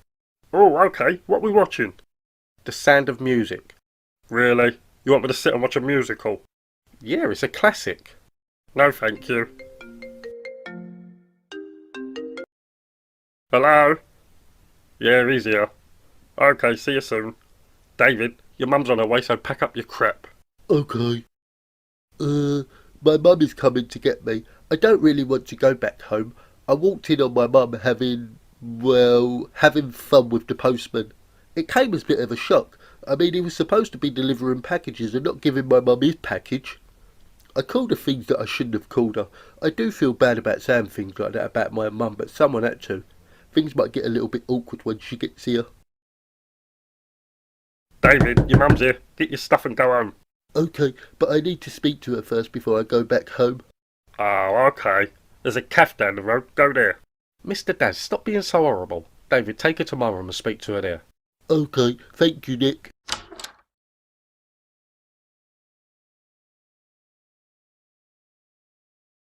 Wow. Oh my god, David, is this your mum? Yeah, this is Mummy. Yes, she is. Come on in, have a seat. Thank you. Can I get you anything? Tea? Coffee? Wine? Engagement ring? Sorry? Oh, nothing. I'll leave you to talk to David. So that's David's mum, huh? She is a stunner. I've been feeling like there's something missing in my life and I think she just rang my doorbell. Oh, I think I'm in love. I'm wondering why the hell David's dad walked out on her. I would have just took her with me and left the kids behind. David's mum. Oh, I didn't even realise how beautiful she was. For me, I look past the outer beauty and look for the inner beauty. I want someone who can match me intellectually and not just eye candy. I'm not saying that she's not beautiful. Everyone is in their own way, it's just some stand out more than others. Thank you for letting me stay, Mr. Daz. I'm going to go home now with my mum. What's the rush, David? Why don't you both stay for dinner? Well, my brothers and sisters are at home and they will need their dinners too. Don't worry about them. I'm sure they'll survive for a few hours. Mr. Daz, you couldn't wait for David to leave and now you want them both to stay for dinner. What's changed your mind? Oh, nothing. It's just something you said earlier about being a better host, and you're right. I shouldn't be so rude to people. I just want to make amends. Ah, well, it's good that you listened then. Please, why don't you both stay for dinner and Mr. Daz will order a takeaway for the other kids at home? Oh, will I now, you cheeky bastard? Oh, yeah, of course I can.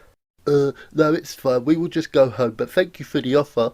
Okay, you're welcome here any time, David. And don't forget to bring your mum. Thank you. Goodbye. Bye, everybody. Did you see the way she just looked at me? I think she was into me. Really? You? Why would she want you when she could have me? Feeling a little bit jealous, are we? Me? Jealous? Of you? Don't make me laugh. What, you think I wouldn't be able to date David's mum? No, definitely not. Why don't you ask him if his nan's single? Haha, funny, but I'm going to give her a call and ask her out. And how do you propose on doing that? Well, she gave me her number. While Mr. Daz and David were talking outside, I had a nice little chat with David's mum and we hit it off. She asked what we had planned for the evening and I told her the truth. A takeaway and The Sound of Music. Who knew that was her favourite movie? She said she would love to come over sometime and watch it and gave me her number. Suck it, Mr. Daz. Hi, Mr. Daz. Are you talking to me yet? I never stopped talking to you, Nick. I just wasn't interested in the conversation anymore. Is that because she was more into me than she was you? Of course not. This is David's mum. It would be very unethical for me to date one of my employees' mothers. It just wouldn't work. I know, but it's a bit funny if you think about it.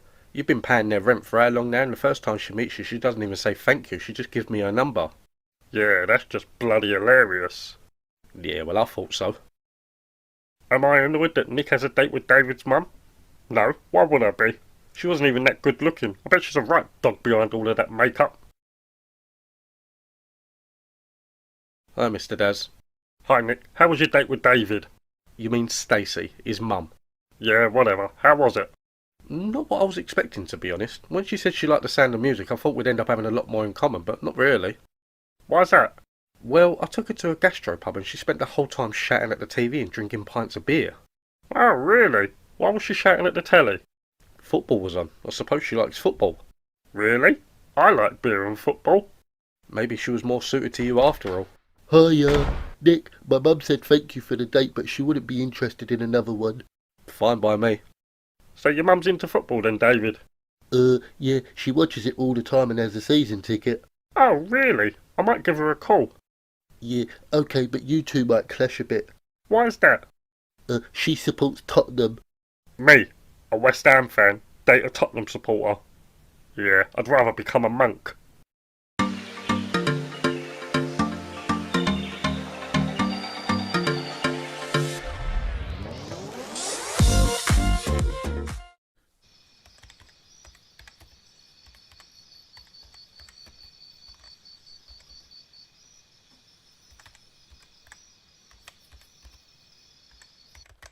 Oh my god, do you have to type so bloody loud? I'm trying to watch this. Oh, I'm sorry, I'm just sending an email out. Okay, well hurry up. No problem. Seriously? Are your fingers getting tired because your typing's getting louder and louder? Nearly done. Who are you emailing? Dear Deirdre with your life story? No, the landlord. What? Why? Because I got an email to say that he's upping the rent and I'm disputing it. But why? Because we pay enough rent as it is. My half and your half is more than enough for the location of this apartment.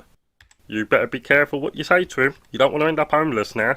I'm not going to end up homeless. When I signed the tenancy, it clearly stated that I have a right to dispute any rent increases and I feel that this is not right.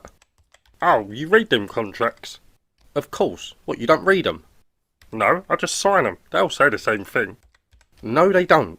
You need to read every single contract you ever sign to make sure you know what you're signing. Yeah, I know. Right, I'm all done. Let's send this and show the landlord that we ain't going to back down. This is just ridiculous. What's up?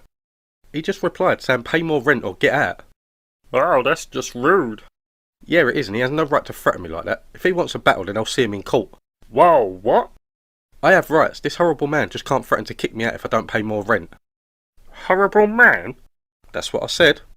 So, I give you a place to live when you're at your lowest and now I'm an horrible man? What? You're the landlord. What? Me? No? Oh, crap.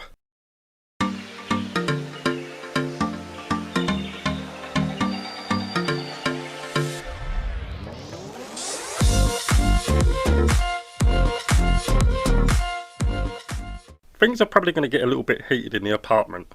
So when I decided to move apartment and move to a bigger place, I decided to sell my studio apartment. Turns out even the smallest of apartments are worth a lot of money if they're in the right location. I used the money from the sale to buy this place outright. I got a great deal and still had a big chunk of money left over. Then Nick said he needed a place to live and I saw money signs. I wanted him to believe that I was doing him a favour, but the truth is I just didn't want to live alone and the extra money from Nick has been great. Truth is, I don't like spending my own money, so I just spend his.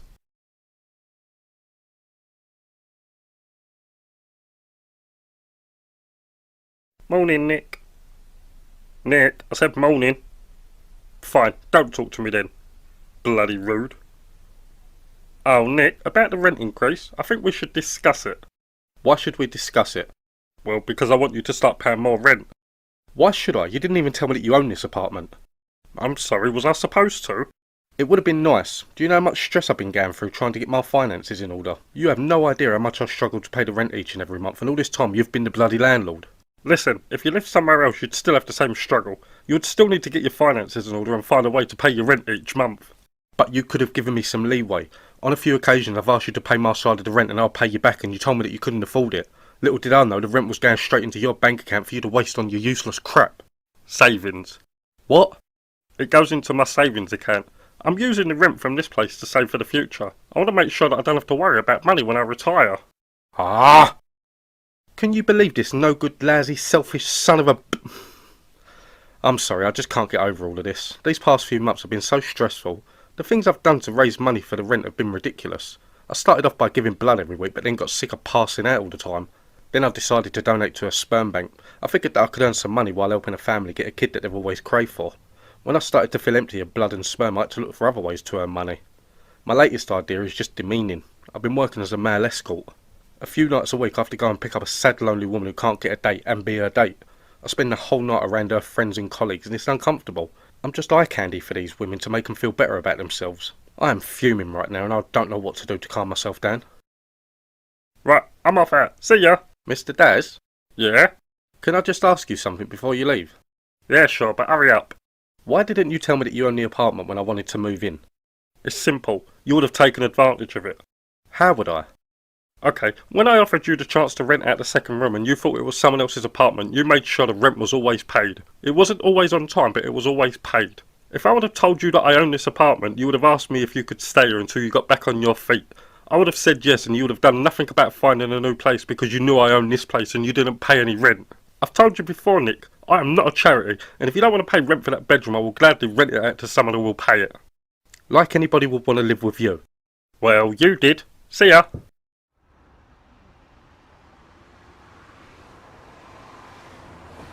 Hi Nick, how are you? Not too good, David. I'm having a bit of an argument with Mr. Daz. Why? What happened? I just found out that he owns the apartment. Why is that causing an argument? Because he wanted me to start paying more rent and has been pretty strict about rent payments. Oh, what are you going to do? I don't know. Will you move out? I don't think so. I don't think I can afford to. Oh, okay. What's wrong? Oh, it's nothing. It's just that before Mr. Daz said you could move in, he offered me that room. He said that I could be his living butler. I was looking forward to moving out of my mum's house, but then Mr. Daz said you were moving in, so I have to take 4 buses to get here now. Oh, I am sorry.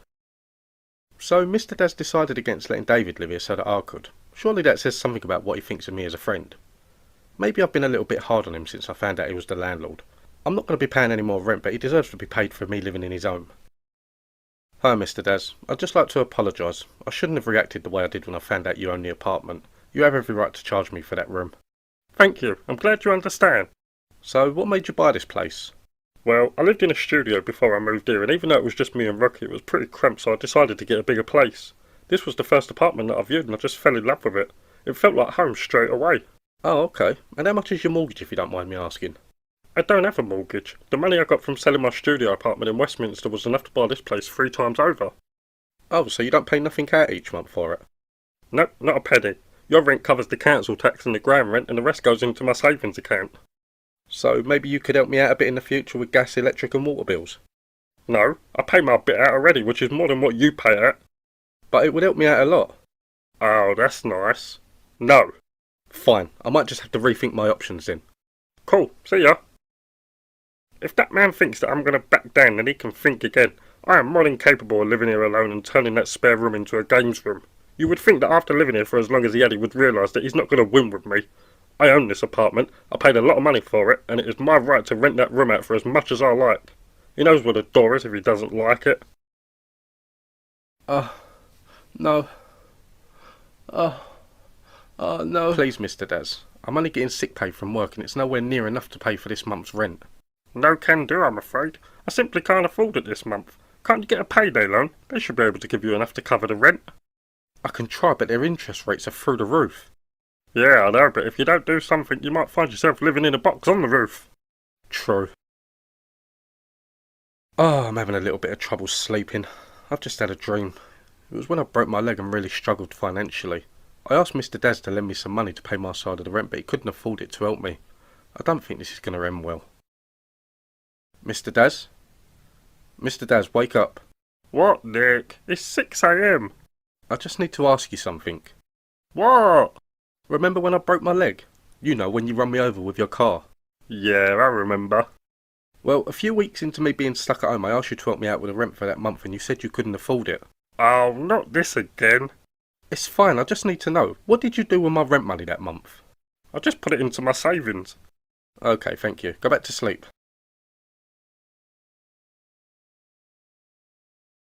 Oh, that was a good night's sleep. Morning, David. What's for breakfast?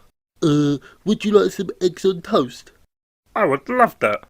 Okay, and can I live here now, please, Mr. Daz? No, why would you ask that? Well, because Nick doesn't live here anymore. What are you talking about? Well, he left here with a bag of clothes about an hour ago and said he would come back for the rest of his things when he finds a new place to live. So, Nick has moved out? Yep. Oh, wow. He's really gone.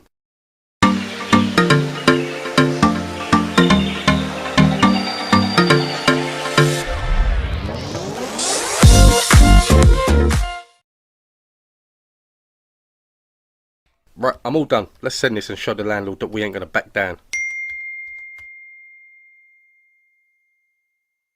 This is just ridiculous. What's up? He just replied saying pay more rent or get out. Oh, that's just rude. Yeah, it is, and he has no right to threaten me like that. If he wants a battle, then I'll see him in court. Whoa, what? I have rights. This horrible man just can't threaten to kick me out if I don't pay more rent. Horrible man? That's what I said. So, I give you a place to live when you're at your lowest and now I'm an horrible man? What? You're the landlord. What, me? No? Oh, crap. Okay, and can I live here now, please, Mr. Daz? No, why would you ask that? Well, because Nick doesn't live here anymore. What are you talking about? Well, he left here with a bag of clothes about an hour ago and said he would come back for the rest of his things when he finds a new place to live. So, Nick has moved out? Yep. Oh, wow. He's really gone. Morning, Mr. Daz. How did you sleep? Not too good, David. I've been having trouble sleeping all week. What? I don't know. Let's see. Nick moved out and you moved in. When Nick lived here, he was in bed by 10, whereas you wander around the apartment all hours, and when you do finally fall asleep, you snore, walk and talk in your sleep. Oh, do I? Silly me. It's bloody annoying. The other night I woke up to find you standing at the bottom of my bed giggling. It scared the crap out of me. Yeah, I am sorry. Still, it's nice to be out of my mum's place and to have my own space. Yeah, well you're going to need to find a job somewhere because I'm not paying for everything for you. But I work for you. Yeah, that's all well and good, but with Nick gone it means I have to pay every bill. I do all the shopping, pay you a wage. I'd rather you just get a job and paid your way. Okay, I can do that. What are you good at? Well, I have a computer degree. Really? Yeah, I like computers. I'm good at building them and fixing them. So why the hell have you been working for me if you can do all of that? Well, it's because of my mum. She's always worked, and if she had to stay at home and take care of my brothers and sisters, she would go insane. The last time she had to stay at home, she was drinking every day, and things got really bad. I had a good job at the time, but I had to quit it so my mum could go to work. But your brothers and sisters are not your responsibility. You shouldn't have to be their father when they have a mother. Yeah, I know, but when my mum was at home and drinking, she wasn't really taking care of them very well, so I took over for her. Now everybody's happy. Yeah, everybody except you. It's okay. They're at an age now when they can kind of take care of themselves while my mum's at work. I will still go back and forth to make sure they're okay though. You're a good man, David. Thank you. Have you seen Nick since he moved out? Nope. He took the week off work to move into a new place. I tried to call him a couple of times, but he didn't answer. He must be busy. Yeah, he is. I spoke to him the other day and he said he has a studio apartment. It needs a lot of work, but he said it's his own. Oh, so he picked up the phone to you then? No, he called me to see how I was.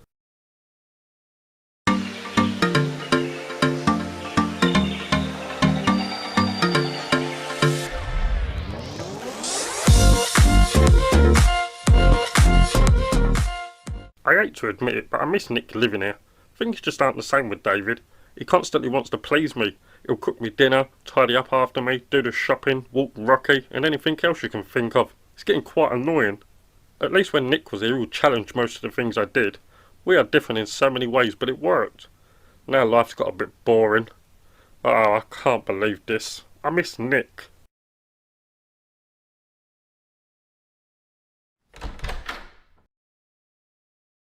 Hi Nick, welcome back. How was the move?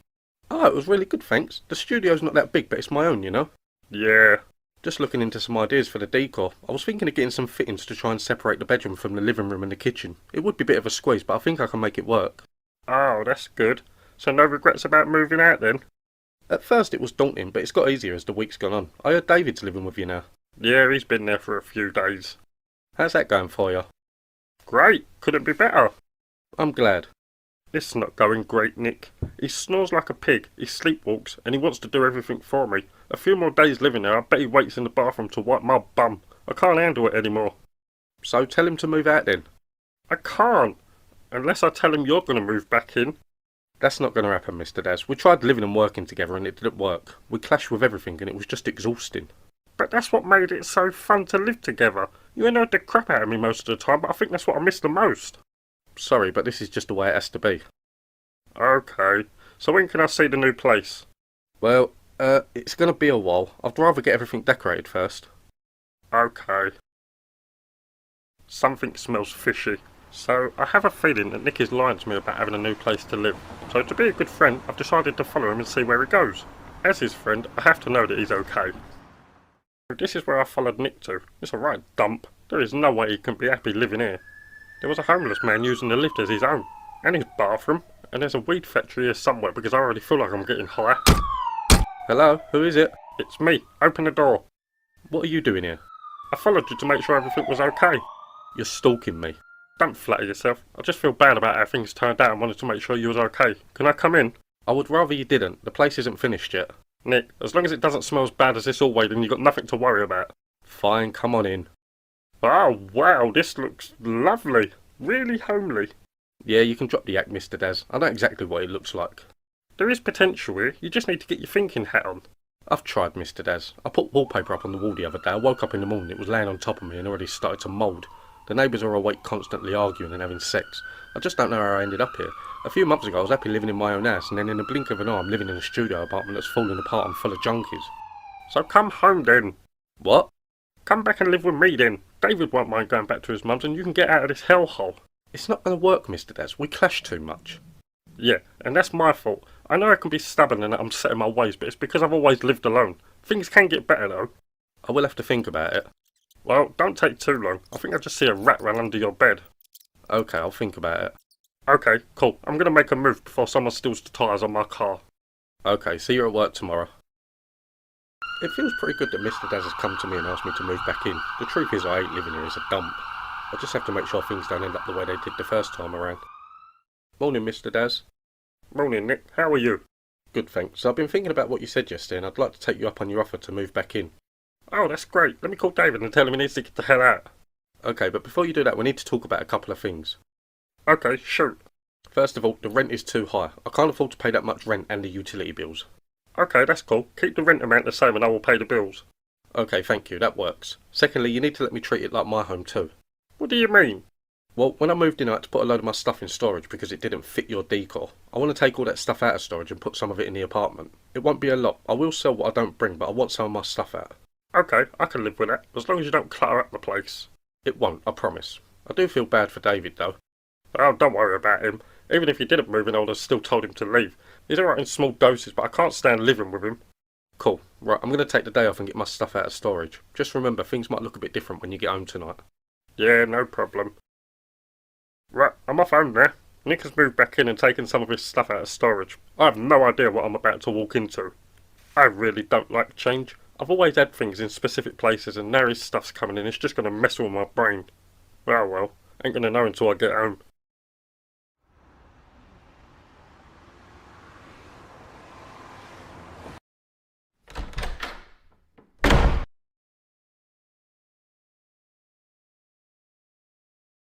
Welcome home, Mr. Daz. What do you think?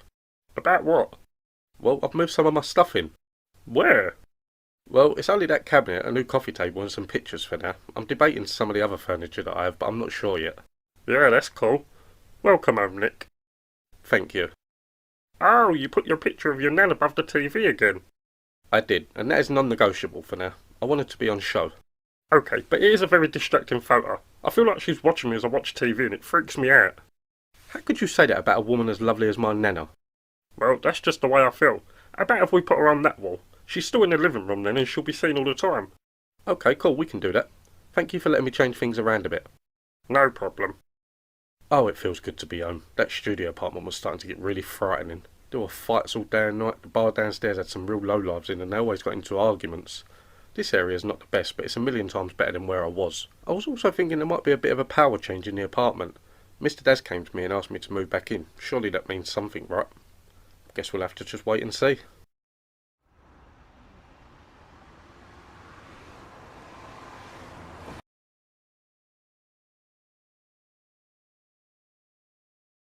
Right, that's it. I'm all settled back in. That's good. David, what the hell are you doing out there? Just be bloody careful. How's David taking it, having to move out?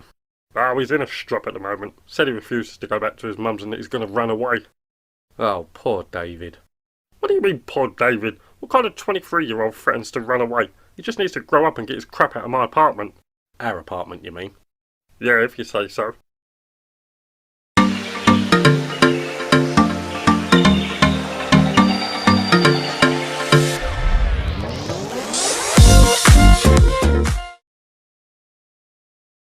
Morning, Mr. Daz. Did you have any plans for the weekend? Nick, it's Tuesday. Why would I have plans for the weekend so early? Well, I have a weekend getaway planned and was wondering if you wanted to join me. Let me think. No. See, we work together for 9 hours a day, Monday to Friday, and we live together, so I see enough of you as it is. Okay, that makes sense. I'll just have to tell my dad that I'll borrow a boat another weekend. Wait, what? Boat? Yeah, my dad bought a boat last year and said that once I've done my training I can take it out alone. I completed the training last week, so I'm ready to take it out for a spin. Just didn't want to go alone. Oh, well, I wouldn't want you to have to change your plans. I suppose I can move a few things around and join you.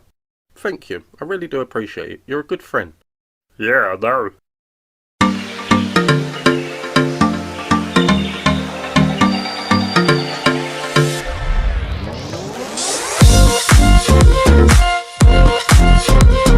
A weekend away at sea. I can't wait. Gonna get a load of beer and probably go and buy a fishing rod. Oh, this is gonna be fun. There's been quite a few things that Nick has asked me to do with him and I usually refuse, but how can I say no to this one? Just as long as he knows that I'm gonna be captain. I don't care if he's driving the thing. Are you sure you have everything for the weekend? Yep. Got a load of beers and a fully charged iPad to watch the football. No more needed. Okay, cool. I'm really excited to get out on the water. It's going to be so relaxing. Yeah, let's hope so. So what kind of boat does your dad have? I haven't seen it yet. He did say that it was luxurious though and that it's been getting him a lot of female attention. Oh, I bet your mum loves that. No, not really. Do a left up here and follow it straight to the bottom. Cool. I'm looking forward to this weekend away. Things have seemed a little bit strange lately with me and Mr. Daz. I think him asking me to move back in has really hurt his pride a bit. I don't really want to mention anything around him, but it seems obvious. I arranged this weekend to get everything back on track and I'll do everything I can to make sure he enjoys every second of it. I might even drink a beer with him, although I am more of a fine wine kind of guy. Okay, Nick. So what one's ours? Oh, is it that yacht over there? Oh, is it that one? Ah, that looks like one I could roll around in style. Nope, it's neither of them. It's this one. What's this crap? This is our boat for the weekend. This is a motorboat. It's not designed for weekends away. I know, but the weather's supposed to be lovely this weekend. There's a sheltered sofa in there, so it should be fine. Oh, bloody hell. This is not what I was expecting. We should just go home. No, please. Let's just give it a go for a few hours, and if you don't like it, we'll come back to shore and go home. Fine. Look at this bloody thing. I can't believe that I'm going to die at sea with Nick. I always imagined that when I die I'd go out in a blaze of glory. I always wanted to be a copper and thought that I would be chasing a gang down that would lead to a standoff. They would circle me and I'd just start firing at all of them. The bullets would be spraying around everywhere and I'd be fatally shot. Backup would arrive with the rest of the members of the gang who were left standing, but I wouldn't make it. I would die a hero and go down in all the history books. Now, it just looks like I'm going to drown and be eaten alive by a fish. They might give me a little section of the newspaper for my 15 minutes of fame, but that'd be it. As you can probably tell, I'm just stalling. The longer I stand here and talk to you, the less I have to spend on this heap of junk. See, Mr. Daz, this is the life. Nothing around for miles, the sun is shining, the beers are flowing. Could you think of a better way of spending your weekend? Well, I can think of a few things. Oh yeah? Like what? Well, let's see. There's football, pub, in bed, on a date, boot sale. Really? You think going to a boot sale is better than spending a weekend at sea? Well, at a boat sale, it's on solid ground and I'm only there for a couple of hours before I'm back home with my feet up. You need to relax. This is a once-in-a-lifetime experience. Yeah, super. How long left? A day and a half. Really? Well, let's just find somewhere to go. Maybe we can find a nice pub in a village somewhere. Sounds like a plan. Let's do it. Uh-oh. What? Nothing. It's just that the boat won't start. Well, that's not really nothing then, is it? We're miles away from any kind of land, and how the hell are we supposed to get back to shore? Don't worry, my dad told me this could happen and explained how to fix it. Oh, okay. Cool. Wait a minute. Your dad told you that the boat could stop working and you still brought me out on it. What is your problem? Well, he said it hasn't done it for a couple of weeks. I figured we'd be okay. Well, we're clearly not okay. Help! Help! Who are you shouting for? I thought that might be pretty obvious. Help can only mean a couple of things. Okay, no need for sarcasm. Yeah, whatever. Can you believe this? This twat brings me out on a broken boat and now we're stuck in the middle of nowhere with no land or another boat in sight. How can someone be so stupid? I can hear you, Mr. Daz. Of course you can bloody hear me. We're stuck on this miniature-sized boat and I can't get no more than a few feet away from you. Your attitude stinks. This is the last time I bring you out on the boat. Oh no, I am so sorry. I take back everything I said to you. Please don't make me stay at home when I can be stuck in a boat with this big useless twat. Oh, I'm so bored. Nick, what are we gonna do? We haven't seen another boat for hours. Well, I'm trying to fix the ignition so we can get moving. You've been staring at that thing for hours. Why don't you just admit that you don't know what you're doing? I do know. I just need to concentrate. Move out of the way, let me take a look. Mr. Daz, don't touch nothing. It's very delicate equipment. Ah! Mr. Daz? Mr. Daz, can you hear me? Oh my god, he's going to drown out here. I can't believe that I've killed Mr. Daz. He told me that he didn't want to come here. Mr. Daz! What are you shouting at, you idiot? Oh, Mr. Daz, I'm so glad you're okay. I thought you was dead. Why, because I fell in a bit of water? I didn't even know you could swim. Yeah, you probably should have thought of that before you brought me onto this death trap. I need to get the hell out of these wet clothes.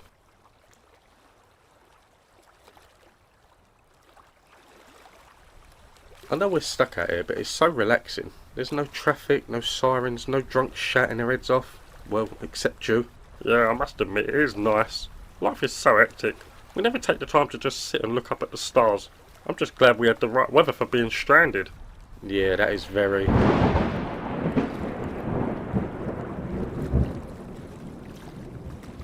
Nick, if we survive this, then I promise you, when we get back on land, I'm gonna kill you. It's just a bit of rain. We're under shelter.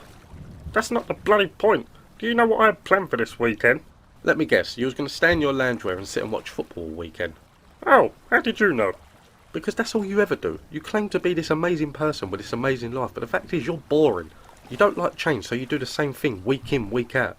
Alright, there's no need to be mean. Really? You think I'm being mean? This is usually a conversation that goes the other way. It's usually you telling me that I'm boring and that I need to get a life. Yeah, I know. You know what? I just think it would be better if we... What was that? I don't know. Nick, it's a bloody radio. Did you not know that there was one on the boat? How was I supposed to know that? Because you done your bloody training, you idiot. Go and answer it and get us the hell out of here. You need to work on your attitude. Nick, radio, now! Fine.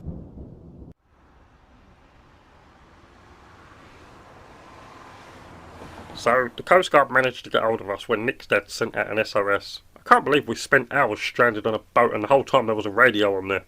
Up until we got back, I really felt like killing the man. I really don't know how someone could be so stupid. The one thing you do before going anywhere that can leave you stranded is to have an exit strategy. Still, glad to be home now. Gonna put my feet up and watch Match of the Day. I don't even know how West Ham got on against Man United. Morning, Mr. Daz. How did you sleep? Not good. I kept waking up cold and can't get the taste of salt water out of my mouth. I am sorry again about yesterday. It wasn't intentional. It's fine. All done now. Please, just no more surprises. I don't think my heart can handle it. Don't worry, I will not do anything to stress you out like that again.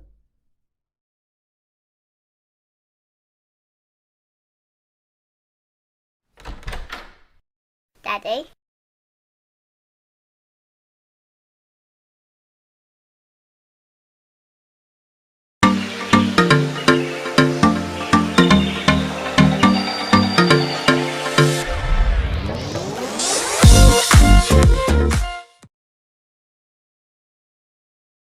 I am sorry again about yesterday. It wasn't intentional. It's fine. All done now. Please, just no more surprises. I don't think my heart can handle it. Don't worry, I will not do anything to stress you out like that again.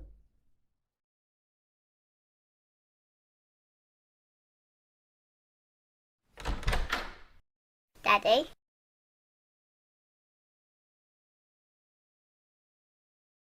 Hi little one, where's your mummy?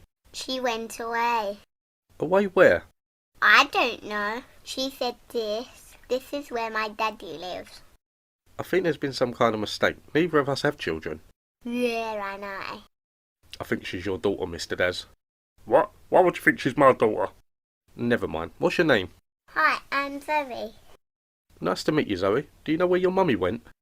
Well, she said she needs some time off. I was going to stay with my daddy. She said my daddy wants to spend some time with me. She just said she's a nice man. Yeah, alright, calm down now, Zoe. Blimey, you can talk a lot. Remind you of someone, Nick. Yeah, it does. David. What? No, she's clearly your child. Why would you think that? Well, let's see. Her mum said that her dad loves kids, so that's not me because kids get on my nerves. Then when she opened her mouth and started talking, I got the same irritating feeling I get when you open your mouth and start talking. The signs are all there. Well, let's not jump to conclusions. I guess we'll just have to try and find out more about her mum. Zoe, what is your mum's name? Mummy or Mum? You don't know her real name? What? Mummy's not a real name. No, don't get upset. It is for you, because she's your mummy, but it's not for us. I'm just going to go and speak to Mr. Daz in the other room. Make yourself at home and watch some TV. Okay.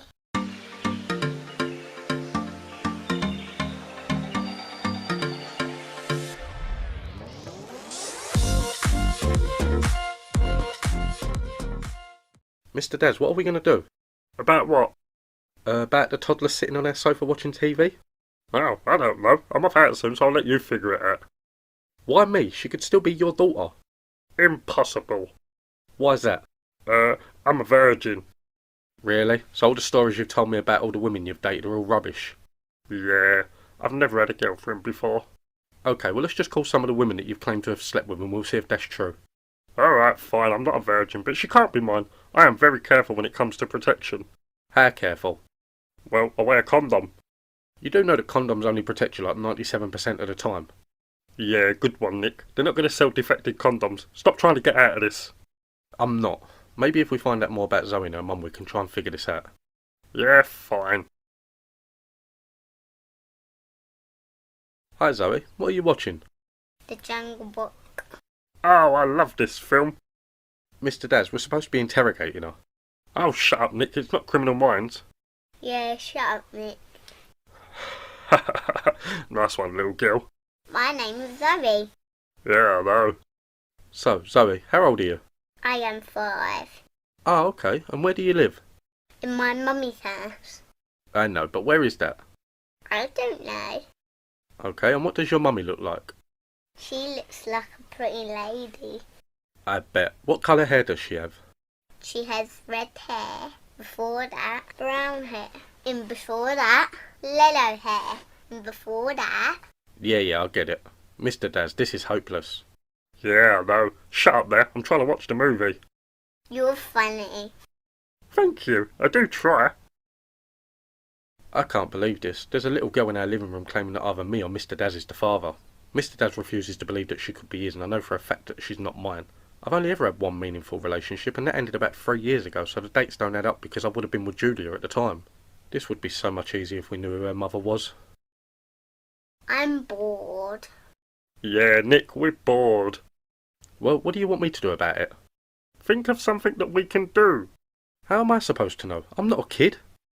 Zoe, what did you used to do with your mummy? She took me to the park. Oh, that sounds like fun. Nick, take us to the park. I am not taking a little girl who I don't know and a grown man to the park. It just ain't happening. Fine, we'll go ourselves. Bye. Bye, Stinky Man. Why are we taking the car to the park? Well, I don't know where any parks are, so I'll just get the sat-nav to take me to the nearest one. Are you my daddy? I don't know, little one. If I am, then today is the first time hearing about it. So you didn't know who I was? Not a clue. My mummy said she told you about me. I think that is a conversation I would have remembered. If I knew I had a child out there, I would want to be in their lives. Okay. Yay, the park! Yay! If she is my daughter, then I would want to be in her life. Clearly her mum has been lying to her because me or Nick never knew she existed. It has been fun hanging out with her today though. Yeah, I could see myself as her father. Her mum could drop her off so we can have fun and play about, and then when I'm tired I can just send her back to her mum. That would be nice.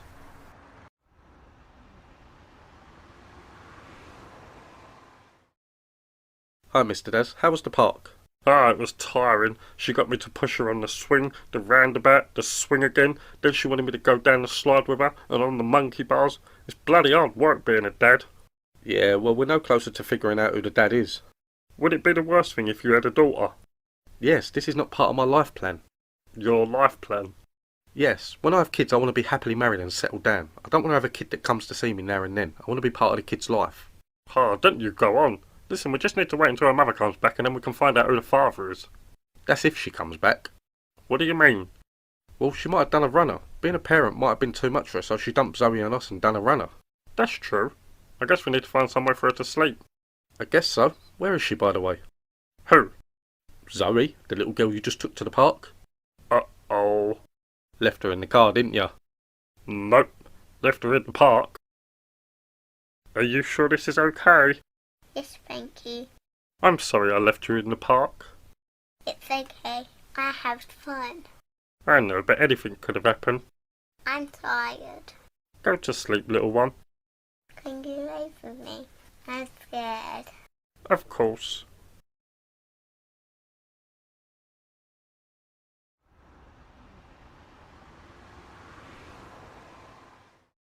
Where is she? Where's she hiding? What's going on? We're playing hide and seek. She's really good at it.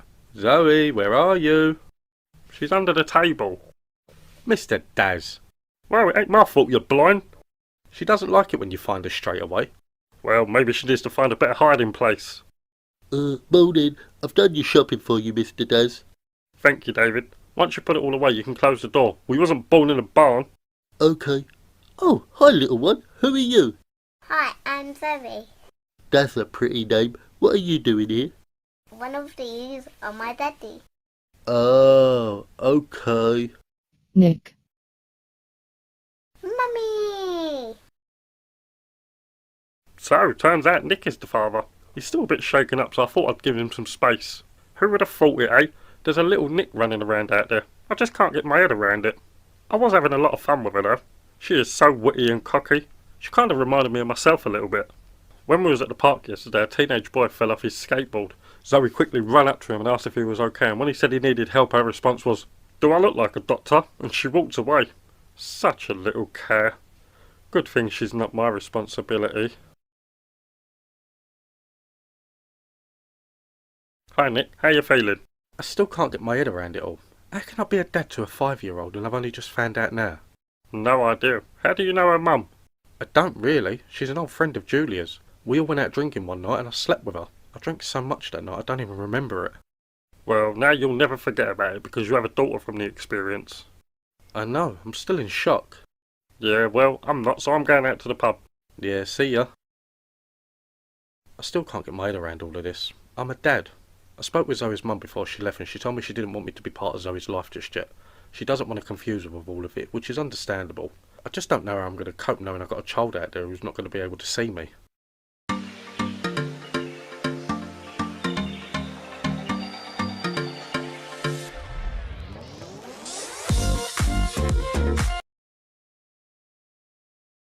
Right, I'm off out.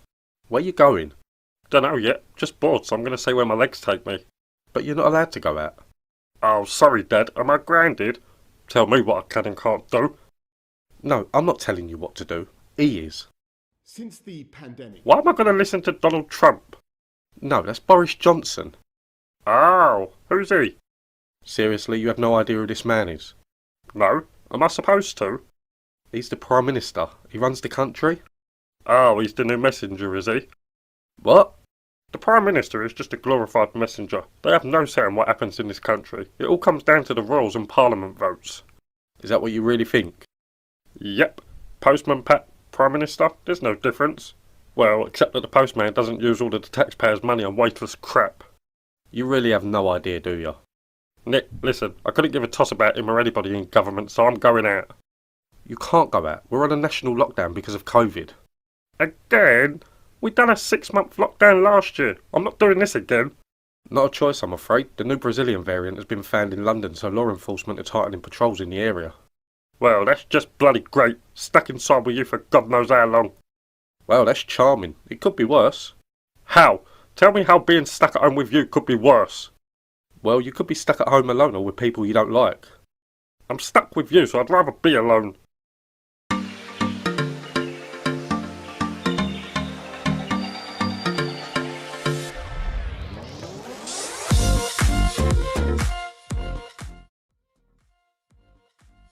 So I'm stuck at home again. This happened last year. Back then it was just me and Rocky, but life got so boring. Now I'm stuck at home with Nick. He gets a bit neurotic with things like this. I just know I'm going to wake up in the morning and he'll be washing me down with antibacterial wipes. Bloody weirdo. Ah. What are you up to, Mr. Daz? Nothing. I'm so bored. Being stuck in is killing me, Nick. You woke up an hour ago. That's not the point. I'm a homebug. There's no place I would rather be than at home.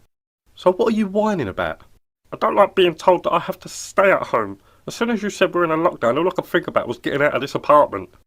That's because you're like a big kid. No, I'm not. Why would you say that? It's just mean. See what I mean? You've been like this since I've known you. So what, you're saying that I've always been childish? Yes. Well, you're wrong. Am I? Well, let's look at the facts. You're nasty to everyone you come into contact with. Everything has to be done your way or no way, and when you don't get your own way, you sulk like a kid. I don't have to listen to this. Where are you going to go? That's it. Rub it in. I'm not rubbing it in. I'm just stating a fact. Yeah, whatever. Get out of my room. Don't talk to me like that, otherwise you're grounded. Yeah, haha, funny. I'm not too fussed about another lockdown. With the last one, I managed to do so many different things. I read books that I didn't have time to read. I cooked new foods and learned things such as knitting. For me, the lockdown was very productive. I just need to think of some new things to learn throughout this lockdown. Although I think entertaining Mr. Daz is going to take up a majority of it. Hi, Nick. David, what are you doing here? We're in a lockdown. Mr. Daz messaged me and said he wanted me to go shopping for him. Well, he shouldn't have done that. We're all supposed to be staying at home. What? Because of the pandemic? Oh, is that still going on? Yes, it is. Oh, it's okay. I don't believe in it anyway. Why not? Because Mr. Dad said it's all a load of rubbish. Did he now? Mr. Daz, come out here. Wow, I was trying to have a nap. I don't care. Why did you tell David that this virus is a load of rubbish? Because it is. And how do you know that? Because I've been reading all the conspiracy theories online. Apparently they either want to use the vaccine to chip us all, or they're keeping us in to erect 5G towers. Erect. Oh yeah. That's a load of nonsense. Why would you believe these things that you read online? Because they make sense. A lot more than the virus taking over the world because someone let a bat in China. So you think the government are doing all this just to put chips in people? Why would they benefit from that? I don't know. Maybe they just want to keep tracks on what I'm doing. Yeah, that must be it. Millions of people have died around the world just because the government wants to know that you've been doing the same thing day in, day out. The global economy has taken a hit like no other because they wanted to know that you've been going over to watch West Ham whenever you're not in the pub. Could be. You never know. That's just a load of crap, and it's irresponsible of you to have brought David out of his house just to do some shopping for you. Well, if I have to be locked up, who's going to go out and get all of my shopping and essentials? You could do it yourself. Why would I do that when David does it all for me? Because he's not supposed to be going out. Yeah, shut up, Nick. David is a key worker because he works for me. Did you get it, David? Yep. Get what? Oh, now you're interested. Mind your own business. No, show me. Show me what you made David risk his health for. A games console. Really? I don't know how people can be so irresponsible. It's people like Mr. Daz that have kept this virus going. They don't listen to the rules, they just do what they want when they want because they read a theory online from some random person who's just as bored as we are. It's happening far too much and something needs to be done about it. I understand that people are sceptical and don't want to believe that this virus is out there, but what if it is? Surely these people should prioritise the safety of people around them. Parents, grandparents, children, neighbours. These are the people that they're putting at risk. I just don't get it. Can I have a go now, Mr. Daz? Yeah, in a minute. Can't you see how good I'm doing? No, not really. You're dying quite a lot. Yeah, well, I'm new to the game, so shut up. Okay. What are you doing? Mr. Daz is playing Fortnite. What's that? It's a game. Yeah, thanks for clearing it up for me. You're welcome. So, Mr. Daz, is this what you plan on doing for the next couple of months? Playing violent video games day and night? Yep. By the time this lockdown is over, I'm going to be the best at this game. Might even try and make a career out of it. Really? A career? Playing video games? I doubt it. No, you can now, Nick. A friend of mine plays this game for 12 hours a day and uploads his videos to YouTube, and he makes thousands of monies every month. How? I don't know. Just shut up, Nick. I'm about to whip... Oh, bloody hell, this stupid game. Here you go, David. Yay! Mr. Daz, I was wondering if we could try and find a common hobby. Something we can both do while we're locked up. Ah, what did you have in mind? Binge watching something on Netflix? No, I was thinking something a little more productive. Maybe knitting? Knitting. Yeah, it's something I've done a lot throughout the first lockdown and I found it very therapeutic and relaxing. Nick, knitting is for the old age pensioners who haven't got anything better to do. That's not true. Knitting is very popular amongst the younger generation and it's even taught in some schools. Well, I'm glad I don't bloody go to school anymore. Okay, fine. Is there something that you could think of that we could do to pass the time? Well, before I lived with you, I always wanted to try and get popular on social media. Maybe that's something we can do together. That sounds like fun. What did you have in mind? Well, I was thinking I could talk about something I'm passionate about and you could hold the camera. Really? Why don't we just have like a debate video series? We can talk about all the things we disagree on. Yeah, maybe, we'll see. Okay, so how are we going to do this then? I've set us up on TikTok. We're just going to go live for now and see if we can get anyone interested in what we have to say. Okay, and what are we going to talk about? Anything you want, really. We disagree with each other and everything, so just start talking about anything you like and I'll soon tell you why you're wrong. Cool. David, are we ready? Yeah, all ready to go, Mr. Daz. Just remember, you need to keep an eye on the comments and let us know what they are. We want to be engaging with our audience. Okay, we are live now. Okay? Okay, so what should we talk about? Nothing yet, there's nobody watching. It doesn't mean we can't still talk. What's the point if there's nobody watching? Well, maybe I don't want to sit here in silence until someone does start watching. Ah, fine. What did you want to talk about? I don't know. Nick, you're getting on my nerves already and we've only just started. This is why I don't like doing things with you. You ruin everything. We have 2 people watching. I don't care. I really want to stop doing this because of this man. We have our first comment. Oh, what does it say? It says, you two are a nice couple. What? We're not a couple? Well, the person commenting don't know that. That's it. I'm done. Cut. Cut what? Cut the feed. Huh? Do you mean dinner? Just turn off the bloody camera, you're no good. I think I'm just going to stick to knitting. Mr. Daz, good news. The lockdown's over. We can go out again. Yay. Come on then, what do you want to go out and do? I just want to go back to sleep. That's all you've been doing for the last few weeks. It's time to get back to normal now. What's the point? Are you feeling a little depressed? I've spent the past 2 months stuck inside with you. What do you think? Well, you need to snap out of it now. Go out somewhere. Go to the pub and get away from me for a bit. No, you go. I'm good here. Okay, I'm going to be gone for a few hours. Are you going to be okay? Bye now. Okay. Has Nick gone out? Oh, thank God, finally I have the place to myself. Nick has been driving me crazy. Let's do this, let's do that. The man doesn't get me at all. We tried the TikTok thing and it didn't work out. After that he wanted me to start knitting and he drove me insane with it, having to show me everything that he bloody done. They need to try and sort this virus crap out soon because I can't handle doing this again. The worst of it is when he wanted to find out about his family tree. We both sent off our DNA and when the results come back he got so excited to find out where he came from. Turns out his ancestors are just as boring as him. None of them done anything memorable. Then he got pissed at me because my roots lead back to the royal family. Apparently I'm around 90,000 in line for the throne. Me being distant royalty and him being a distant nobody really annoyed him. Oh well, time to change the lock so he can never come back in again.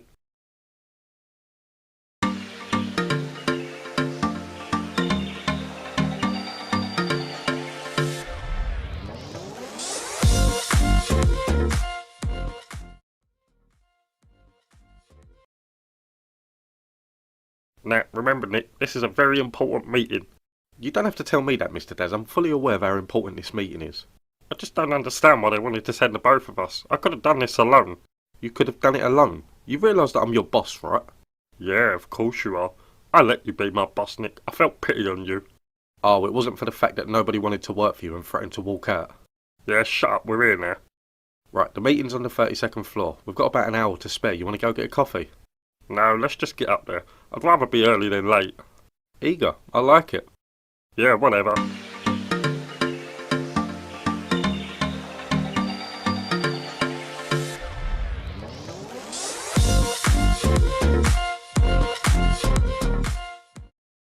Right, Mr. Daz, before we go up there, we need to go over a few things. Okay, what's that? I know how these meetings go. You try and show off, and by the time the meeting's over, you've usually offended the most important person in the room. What? I don't do that. The last meeting we had, you started imitating the cab driver that took you there. What was wrong with that? The cab driver was Indian and you're not. Well, it didn't cause any harm, did it? Try telling that to the company we was pitching to and their owner. Oh, yeah, Mr. Patel. To be honest, I thought we had a better sense of humour. Oh yeah, because everybody wants to sit in the building that they own and be racially abused. Racially abused? I wasn't being racist. If you go around imitating people's accents, it's a form of racism. Well, that's just stupid. No, that's just the way it is. Right, we need to go up there and make sure we're on the same page for the meeting. Yeah, cool. What the hell? What happened? I don't know, I think the lift broke down. Oh, okay. Help! Somebody help! Calm down, someone will come and get us out soon. You bloody calm down. Oh, this is not good. I feel a bit... Oh, I feel... Mr. Daz? Mr. Daz, are you okay? Nick, just let me sleep. Why have you always got to come and wake me up? Mr. Daz, you fainted. What? We got stuck in the elevator and you fainted. Oh, Nick, we've got to get out of here. I can't breathe. I hate confined spaces. Oh, you're claustrophobic. What did you call me, you leggy streak of... Mr. Daz, calm down. It's claustrophobic. It's a common thing. Oh, okay, sorry. Ah, this is not good, Nick. What if nobody finds out we're in here? Ah, what if this is where we die? Well, that's not going to happen. I used the emergency button and spoke to the operator. The power's gone out in the building. They're working on getting it back on now. Ah, okay, cool. I'm bored. Don't start, Mr. Daz. There's nothing I can do to entertain you in here. Well, I'll just watch something on my phone then. There's no signal in here. I already checked. Well, that's just bloody super. What are we supposed to do? We could talk. Don't we do enough of that already? Yeah, but you always find a way of getting out of the conversation. No, I don't. Mr. Daz, you're the only person I know who needs to use the toilet half a dozen times in half an hour. Oh, yeah, sorry, I have a weak bladder. Really? Yeah, it's a big struggle at times. Do you use the sink? What? Mr. Daz, do you really think I don't know what you do? I don't know what you mean. Okay, well let's go through it. If we get into a deep, meaningful conversation, you always need to use the toilet. You will never go to the bathroom without your phone, and I never hear you flush the toilet, yet the toilet is sparkly clean. You sit in there and do things on your phone, thinking that if you sit in there long enough, the conversation will end. Yeah, I know. Did you really think I wouldn't cotton on? Alright, Mr. Detective. Blimey, I didn't think you paid that much attention to what I do. I don't, but you're not very subtle. Yeah, whatever. We need to get the hell out of here. Just a waiting game. There's no point stressing out over it. That's alright for you to say. I'm starving. How the hell can you be hungry? You had Subway when we left home and got McDonald's just before we got here. Well, I have a big appetite. Yeah, you're telling me, you pig. Well, that's just rude. Yeah, I know.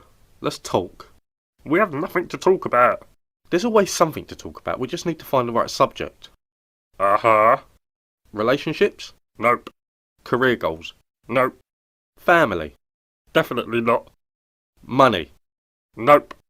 Actually, this is something that I've been wondering for a while. How did you end up with so much money? Well, that's none of your business. Why not? Because it's my money, not yours. You could still tell me where you got it from. Well, I'm not going to. You're a fraud.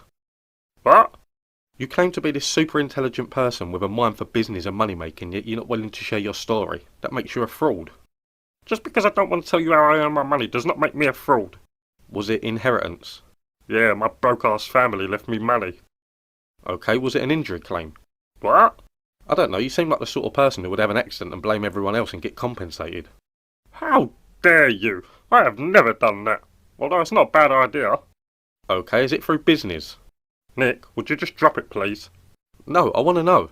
This is the one thing that's always baffled me. What, how I got my money? No, how you've got money. No disrespect, but you're a lazy bum who doesn't seem like the type of person who would have the enthusiasm to go out and earn a lot of money. Are you intent on insulting me today? I'm just trying to get you to open up a bit more. What are you, my therapist? Funny. If you don't tell me, I'll just do some digging. I'm sure it won't be hard to find some information online about you. Go ahead, you won't find nothing. Well, I can't do it now because I have no signal. Oh well, next topic of conversation. I'll tell you what. I will tell you a secret of mine that I've never told anybody if you promise to tell me where you got all your money from. No. Oh, come on. I will tell you how I got my money if you answer one question for me with complete honesty. Okay, sounds fair. Are you gay? No, why would you think that? I just thought... Although there was a time when I was younger that it confused me. I didn't really have much luck with girls in my school and I had a really good friend. We used to do everything together. He would come to my house in the morning and we'd walk to school together, go and get lunch together and even play out after school and on weekends. There was a time when I started to think of him in different ways. Oh, really? What happened? Well, it went on for a few weeks and I just kept getting more and more confused. Then one day I decided to talk to him about it. I told him everything that I'd been feeling and that I didn't know what was going on. Then out of nowhere he kissed me. Oh, what happened then? Turns out I wasn't gay. I threw up on him. Shut up. That's not the end of it. The next day when I went into school everybody knew what had happened. I was the laughing stock of the whole school. Billy had told everybody what had happened and I was devastated. Everywhere I went people would just point and laugh. Me and Billy stopped being friends from that day. Oh, wow, that is a... Yeah, I'm not finished. A couple of years later Billy started to get really popular in school. He grew his hair out and started to hang around with the popular groups. One day as I was walking through the corridor I saw him standing outside the girls' locker room laughing and then he went in there. This was my time to get payback on him for all the crap he put me through. I went in to see what he was doing and that's when everything made sense. How? Turns out Billy was Billy spelt with an IE. Billy was a girl. That makes no sense at all. How could you not know she was a girl? Well, she was bald when we was friends. She suffered with alopecia as a kid so would frequently lose a lot of hair. She just thought it would be better to shave it all off rather than have patches missing. It also didn't help that she was a late bloomer in the female department. Could you not tell by her voice? She sounded a little bit like Michael Jackson. Oh yeah, fair enough. So you're not gay? No, I am very much into women. Although I have nothing against gay people. Yeah, just don't let one of them kiss you otherwise you'll throw up on them. Any man, really. Your turn. Where did you get all your money from? Okay, fine. When I was 18 I decided to become... Oh, good timing. Let's get out of here. Son of a... That meeting went really well. I'm glad I came now. Mr. Daz, What? your money, where did it come from? I will tell you, Nick, just not now. I'm so tired. That's not fair. I told you the most embarrassing story of my life and now it's your turn. I'm not talking about it now. I'm concentrating on the road. Fine, but when we get home, No can do, I'm afraid. It's been a long day out and I really need to use the bathroom. one way or another I will find out. Yeah, I know.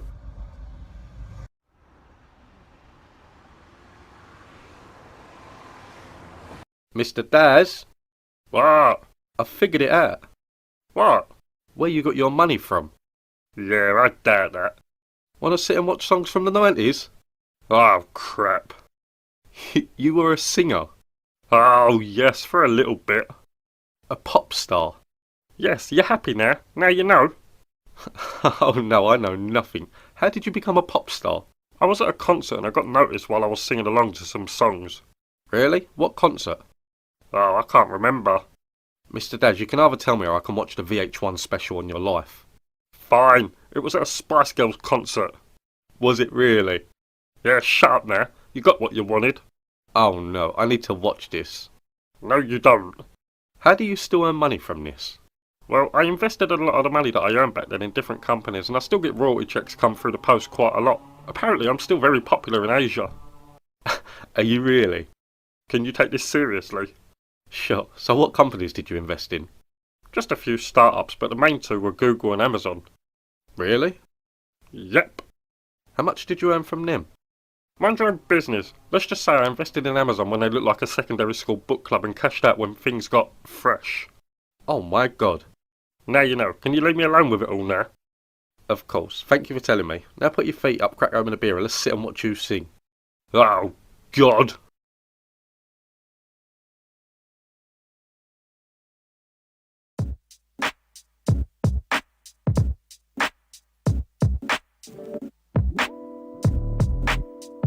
Oh, baby, let me see you move. Do you like it like this? I think that you and me should be together.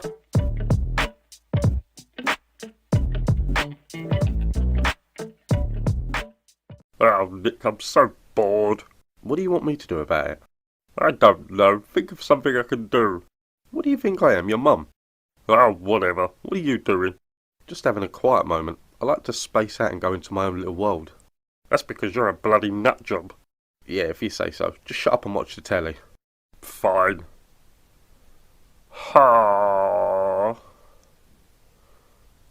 Ha. Seriously? What? It's like living with a kid. Yeah? And you're like living with an old age pensioner. How dare you, just because... Right, I'm off now, Mr. Daz. Yeah, bye. You look very smart, David. Do you have a date? No, I'm just going to the pub to see if I can get lucky. David, you got more chance of getting mugged. Mr. Daz, that's just rude. Nick, shut up. You're getting on my nerves tonight, Mr. Daz. David, would you mind if I came along? Yeah, sure, that could be fun. Oh, yeah, it could be. Let me go get ready. What makes you think you're invited? Seriously, Nick, I'm the life and soul of the party. You two alone in the pub will be like watching Beavis and Butthead. Oh yeah, and add Shrek to the mix and we'll be a right bunch. Why would you say that? You know how I feel about my weight. I'm sorry, that was too far. Yes, it was. Again, I'm sorry. It's okay.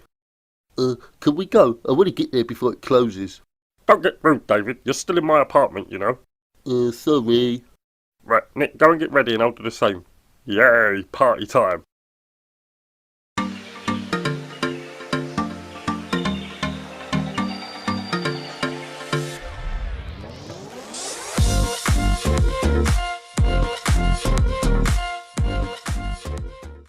Oh yeah. How do I look, David? You look very sexy, Mr. Daz. You're just weird. Thank you. Right, I'm ready. Let's go. Oh, I love how you made an effort, Nick. What, this is what I feel comfortable in? Yeah, if you like. Right, are we ready to go? Yep, just need to quickly record the soaps. Don't want to miss them. Oh, bloody hell, Nick. Just leave them for tonight. No, if I do that then they'll confuse me when I start watching them again next week. Oh no, and that would be the end of the world, wouldn't it? It'll only take a few minutes. Just bloody leave it. Why are you stressing out so much? Because I've already set them to record. Oh, okay, cool. Why are we driving, Mr. Daz? I'm not paying for a cab to the pub. But you can't drink there. Why not? I am not getting in this car home with you if you drink and drive. Okay, no problem. Get a bus home. We could have just got the bus there. I don't do buses. Why not? Because every time I get on the bus, I end up having to sit next to the nutter, and if it's not the nutters, it's the people who have no idea of how bad they smell. You're terrible. Yeah, I know. Oh, it feels good to be out. Look at all the talent in here tonight. Talent. Yeah, the women. So why not just call them that? Well, because I like to call them the talent. That's just objectifying women. Yeah, whatever, Nick. Women love it. Do they really? Yeah, it ain't my fault you have no idea about women. Oh, and you do, Romeo. A lot more than you, Juliet. Should we order some drinks? Yeah, sure. I'll have a pint, a pina colada for him, and a Coke. He's paying. Who's the Coke for, Mr. Des? You. Why just a Coke? I didn't think you was old enough to drink. Mr. Des, I'm 23 years old. Yeah, whatever. I'm gonna go use the toilet. Oh, hello there, beautiful. How are you doing tonight? Excuse me? 1 minute, mate. I'm on a winner here. I said excuse me, sir. What, you stupid bloody... Oh, you're a big man. What are you doing with my missus? Your missus? Sorry, but there is no way such a beautiful woman will be interested in you, Lurch. Walk away, little man. Who are you calling little man, you beanpole? Right, you and me outside now. Nah, I'm good, thanks. It's just started to rain. I'm not asking you. Yeah, and I'm not listening to you. Just do one. Ow, my back.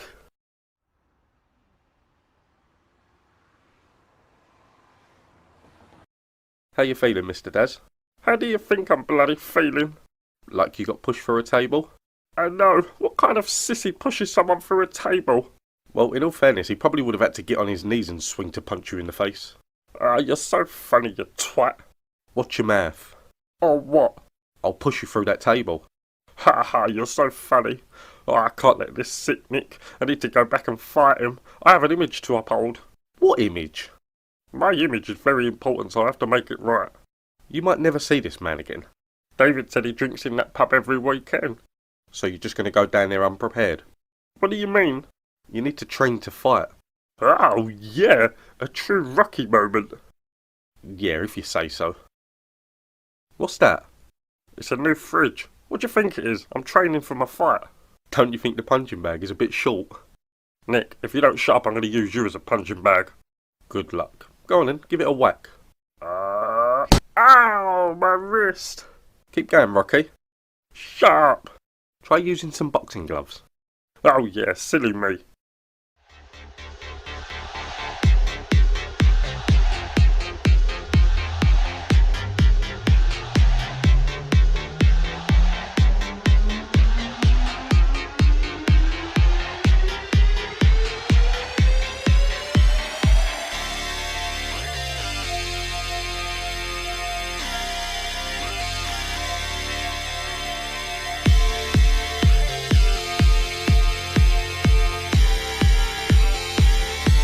I'm ready. Oi, Lurch, remember me? I thought I told you to stay away from this pub.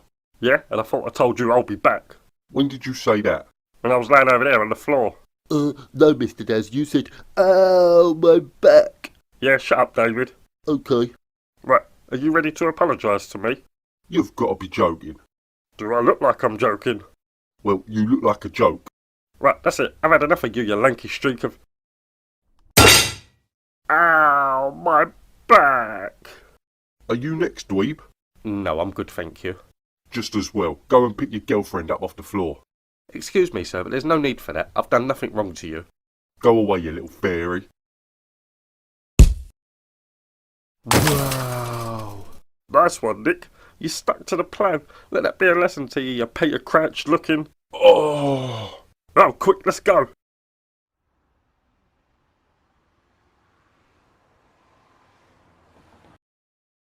I hate fighting. My dad made me take boxing lessons when I was growing up so that I could always defend myself. Until this day, I've never thrown a punch at another person. It's just not who I am. My dear nan always told me that the best way out of a fight is through words and not actions, and that's what I've always done. Still, as much as Mr. Daz gets on my nerves, I couldn't just sit back and let himself get killed.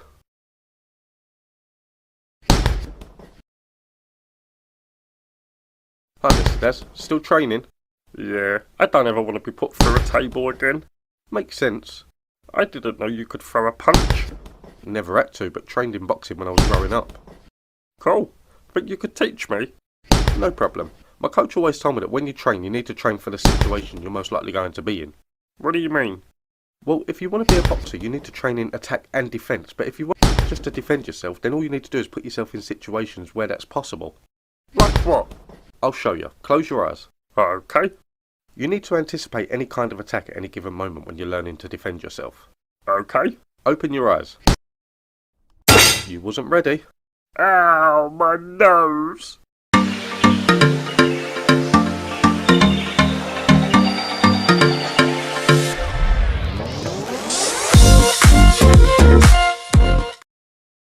Morning, Mr. Daz. Morning, David. Who's your friend? This is my new girlfriend. Nice to meet you. How did you two meet? We met at London Dungeons. She's deaf. Oh, really? I've always wanted to do this. Can you hear me? Mr. Daz, why did you shout at her? Well, you said she was deaf. No, she plays deaf at the London Dungeons. Oh, my bad. Nick, are you ready? Yep, the suitcases are in the car and I've got a go bag, so I'm all set. What's with the suitcases? Well, I'm not going to wear the same clothes and underwear for the next 3 days, am I? 3 days? We are not staying there for 3 days. But the conference is for 3 days. I don't care. I know how these things work. We'll arrive there and get all the information we need within the first few hours, and the rest of the weekend is going to be a bunch of strangers getting drunk and getting on my nerves.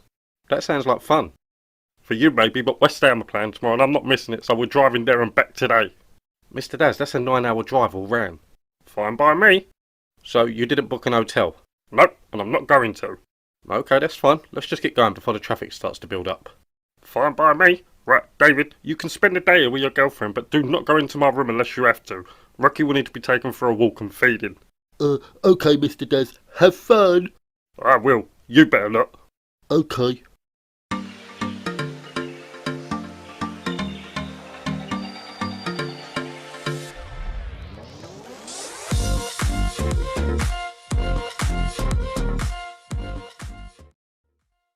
I really thought you of all people would have wanted to stay and drink with the others.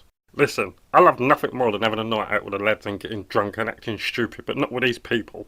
What's wrong with them? They're all brand noses. One with a management and they don't leave you alone. How would you know you're not management? Well, I had a bad experience a couple of years ago. What, was you one of the brand noses? No, I bloody wasn't. I hit it off with one of the executives there, but every time I got her alone, someone would interrupt and spoil things. They just want to advance their careers. Yeah, and I wanted to get laid, but nobody got what they wanted. Except me. Meaning? Well, I'm management now, so maybe everyone will start kissing up to me. Good luck. I'd rather you than me. In 500 yards, turn left. I'm getting a bit tired now. Any chance you can drive for a bit? I don't think that's a good idea. I'm not insured in this car. Well, I am, and I'll be in the car with you, so it's fine. I don't know. It's quite a big car. I'm not really used to these ones. So, what cars are you used to? The smaller ones. Oh, what are they called? Oh, yeah, the Ford Fiesta. You mean Fiesta? Isn't that what I said? No, it's not, and you'll be fine. I'll be in the car with you, so we're going to swap at the next service station. I can't, Mr. Daz. Why not? Well, it's not that I don't want to, Just spit it out, Nick. I never learned how to drive. What? You can't drive? I never said I can't drive, I just never learned. Well, if you never learned how to drive, then how do you know how to drive? YouTube. Seriously? You can't learn how to drive by watching YouTube videos. That's not true. They're very informative. Yeah, if you say so. Would you like to drive today? What? You can drive today if you like. The roads are quiet, so it's the perfect time to lose your driving virginity. I'm not sure. It seems like a bad idea. Stop being a wuss. You need to learn how to drive. You're a grown man. What happens when you get married and have kids? You going to take them everywhere on the bus? What's wrong with that? What's right with that? Thanks for offering, Mr. Daz, but I'll pass. I don't even know how to use the gears. It's an automatic, Nick. You don't need to worry about the gears. I don't know. Shut up. I'm not taking no for an answer. We can pull up over here, so you're driving. Fine, but if it goes wrong, it's on you. Nick, it's a straight road with no cars. What could go wrong? Let's wait and see. How does that feel? It's very nerve-wracking. My hands are sweating, my mouth's completely dry, my vision's becoming blurred. Yeah, you're doing great. Just make sure you keep your eyes on the road and check your mirrors. How am I supposed to check my mirrors and keep my eyes on the road? Just glance at them. Okay.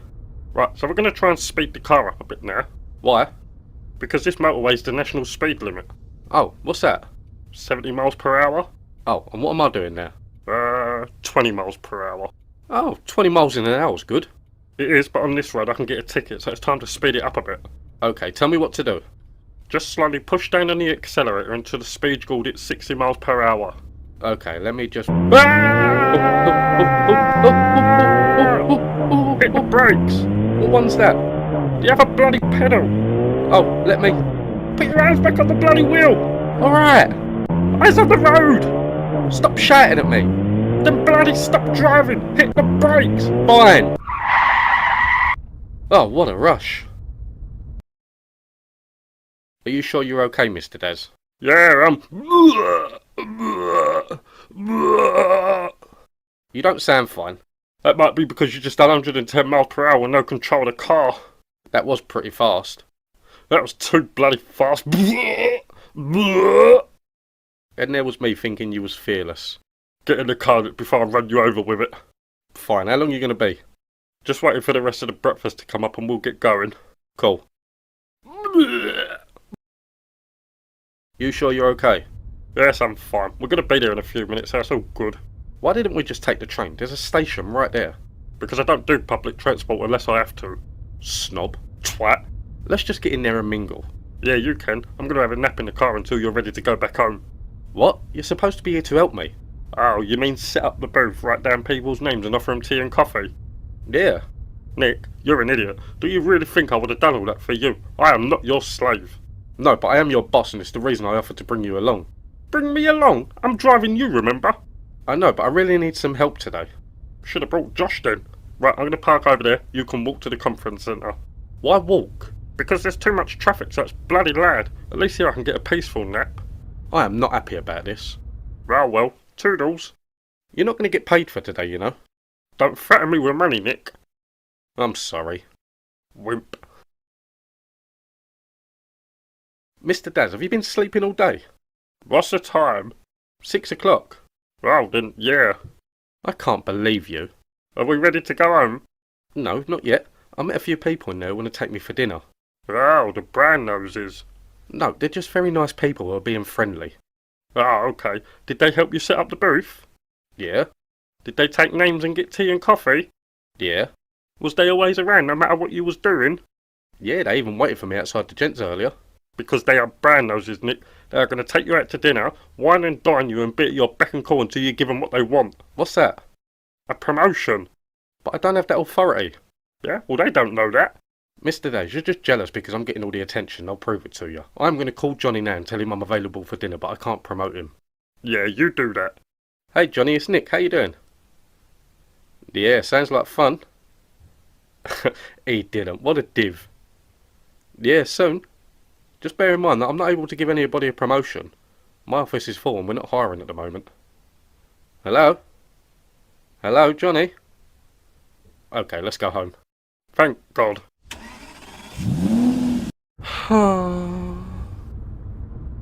What's wrong with you? Nothing. I just thought the guys liked me for me and wasn't just using me. Yeah, I know. I've always had trouble making friends, Mr. Des. I guess things never change. Still, at least I have you. Yeah, super.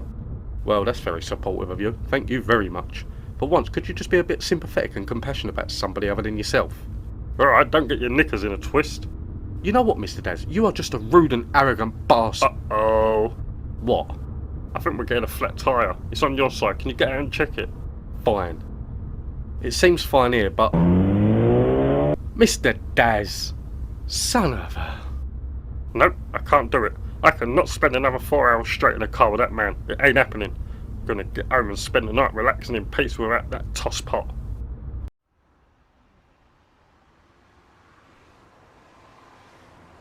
Oh, it feels good to be home.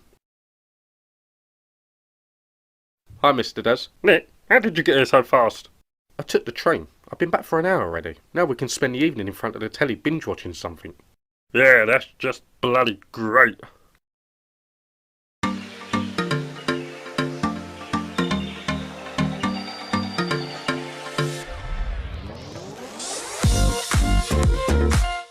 Oh, Nick, this is going to be great. West Ham are just 1 win away from being in the Champions League next season. Yeah, that's terrific. I don't think you understand just how important this match is for the club. It was over 30 years ago that we had a season like this, Nick. 30 years! Yeah, super. What time does it finish? Casualty's on soon. Casually? Did you not hear what I just told you? I heard it, it's just not that interesting. Not for you, maybe. But for the next couple of hours I need you to shut up or get out. Well, that's just bloody rude. Now I hope West Ham lose. How dare you! You take that back right now! Or what? Or you'll be homeless, that's what. Yeah, alright. I can't believe this, man. Right, it's kick-off time. Shh. What the hell just happened? Power cut, I think. No, it can't be. Oh, bloody hell. Calm down, you can just go down the pub and watch it. I can't. They'll be playing the Man City game. That's the title decider. Oh, this is just my bloody luck. What did I do to deserve this? Oh, so you think the power cut's happening because you really want to watch the West Ham game? Yes, someone has it in for me. You're being ridiculous. I'll get some candles. Don't bother. I'm going to bed. It's 5 in the afternoon. Well, what else am I going to do? We could talk. Yeah, good night.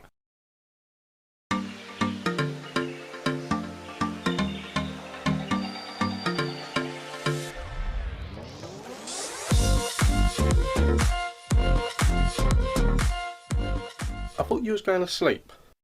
I was, but it's too early and I got bored laying there looking at darkness. Oh, okay. Let's talk. About what?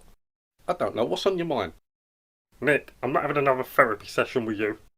Alright, calm down. No, you do this every bloody time. Do what? You say let's talk and then before I know it I'm doing all the talking and you're sitting there analysing everything I say. I don't do that, do I? Yes, you bloody do and I don't like it. Okay, my bad. Let's talk about something else. Like what? I don't know. Where do you see yourself in 10 years? Probably still having this bloody conversation with you. You're hilarious. I mean it though. What's your ambitions for the future? Let's see. Well, I always wanted to... Yeah, it's alright being the owner of West Ham. A lot of people praise me for bringing so much success to the club, but it's always been here. I just came along with a key to unlock the potential. I mean, we won the Premier League and the Champions League last season, but I want more than that. I'm not greedy. I just want us to be winning everything that's available to win. Hello? Wait, you, wake up. Do you know who I am? Right, game's over. Time to call the taxi. There it is. See ya, Fred. Hi, Mr. Daz, sir. Welcome home. Thank you, David. Is dinner ready? It is, sir, Mr. Daz, sir. Good. What are we having? Lobster, sir. We had that last month. I told you I want to eat something new every day. That's fine, but I'm running out of ideas, sir. Well, get some ideas. I don't pay you all this money for nothing. Well, you haven't actually paid me any money. Yeah, shut up, David. Okay. Is the wife home yet? She is in the living room watching TV. Okay, now get to work. Okay, sir. So in 10 years' time you own West Ham Football Club and David is still your butler. Can you just shut up and let me tell the story? Fine. Hi dear, how are you? Fine. Nice talking to you too. Same time tomorrow? Don't you me. If it wasn't for me, you'd be living on the streets. Yeah, walk away as usual, bloody woman. Hi, Mr. Daz. Oh, hi Nick, how are you? I'm fine, thanks. Oh, hi, Mr. Daz. Are you feeling alright, Nick? Yeah, I'm okay. They're experimenting with my meds for a little while, so I'll keep seeing them. How are the nurses treating you? They're okay, although one of them keeps stealing my gummy bears. Oh no, that's terrible. Anyway, Nick, I've got to go. Busy life. No, wait a minute. I need to ask you something. What? What? You said you needed to bloody ask me something. Did I? Yeah, bye, Nick. Oh, no, wait. Now I know. I was wondering if you could let me stay at your place for a while. They wanted to let me out to see how I do in the world, but I needed someone who I can trust to help me. Oh, sorry, Nick, you're breaking up. No, I'm not. The connection is perfect. Oh, it must be my end. Bye, you twat. How is Nick doing? Probably not as hungry as I am. Go and get my dinner. Okay. I'm leaving you. Where are you going to go? Anywhere but here. Yeah, cool. See ya. Don't forget to leave your key by the front door. So that's where you see yourself in 10 years. Yeah, what do you think? So let me get this straight. In 10 years, you own a football club, David is still your butler, and you're in a miserable relationship. Yeah, sounds bliss, doesn't it? No, not really, and it doesn't sound realistic either. Let me tell you where I think you're going to be in 10 years' time. Oh, come on, you no-good, useless twat bag. The goal is that way. Well, that was a waste of 90 minutes. Nick, I'm hungry. What do you want me to do about it? Can you come over and make me a sandwich? Mr. Daz, I'm in America. What are you doing there? Just decided to take a little break, and this is where I ended up. 1 minute, princess. Another kid? Yeah, that's 4 now. Rather you than me. You got no kids? No, they're just as annoying as the mothers I'll have to produce them with. So who are you living with? Nobody. Just me. David comes round now and then, but doesn't stay that long. Okay, I have to go now, Mr. Daz. Got a lot to see. Okay, see ya. So, in 10 years' time, I'm in the same apartment doing the same thing, but lonely. Yep, you won't change your ways, and that ends up ruining all your meaningful relationships. Yeah, whatever. Where do you see yourself in 10 years? I know exactly where I want to be in 10 years' time. Love is heavy and light, bright and dark, hot and cold, sick and healthy, sleep and awake. It's everything except what it is. These are the words by the masterful William Shakespeare from Romeo and Juliet. A story about a vendetta between two powerful families that ultimately leads to bloodshed. Romeo and Juliet are two people who are never supposed to fall in love, but it couldn't be denied. Street fights, deaths of relatives, banishments led to the demise of both Romeo and Juliet, which ultimately ended a long-time family feud. Thank you for attending this class. I will be here for the next month offering daily classes for free. You are all welcome to come back any time. That's it. In 10 years, you see yourself reading a book to children. No, I see myself reading books to less fortunate children. My ultimate goal in life is to help others who are in need of help. And reading them a book is going to do that. Reading's not all I plan on doing, that's just an example.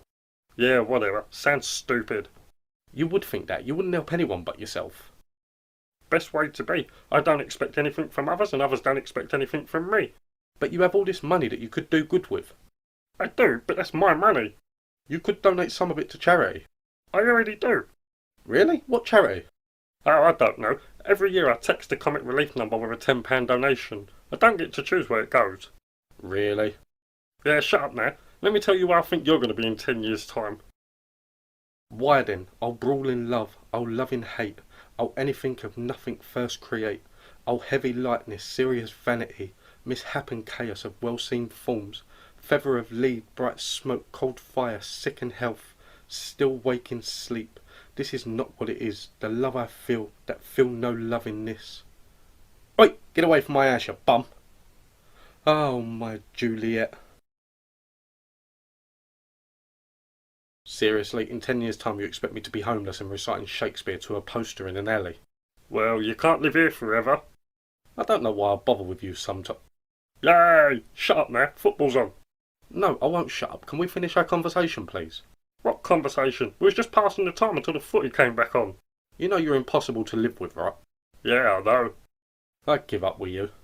Well, it's about time. When are you going to realise that I'm not a feelings kind of person? I don't want to find my inner peace. I don't want to think about where I'm going to be in 10 years' time. I want to live every day as it comes and not have to worry about the future. Well, that's just irresponsible. Okay, say for instance I want to be married and have 3 kids in 10 years' time. Is that more what you was expecting from me? Well, yes, it was. Okay, and say for instance I walk to the shops tomorrow and get shot, or stabbed, or hit by a bus. My life is over, and what I plan for 10 years from now don't mean jack. Well, it won't if you think that way. You're not going to let me watch this football in peace, are you? No. Okay, fine. Let me ask you something. 10 years ago, where did you see yourself today? What do you mean? Well, did Nick from 10 years ago think that he'd be renting out my spare room and spending his Saturday night at home with me watching football? No, I expected to be married by now and more advanced in my career.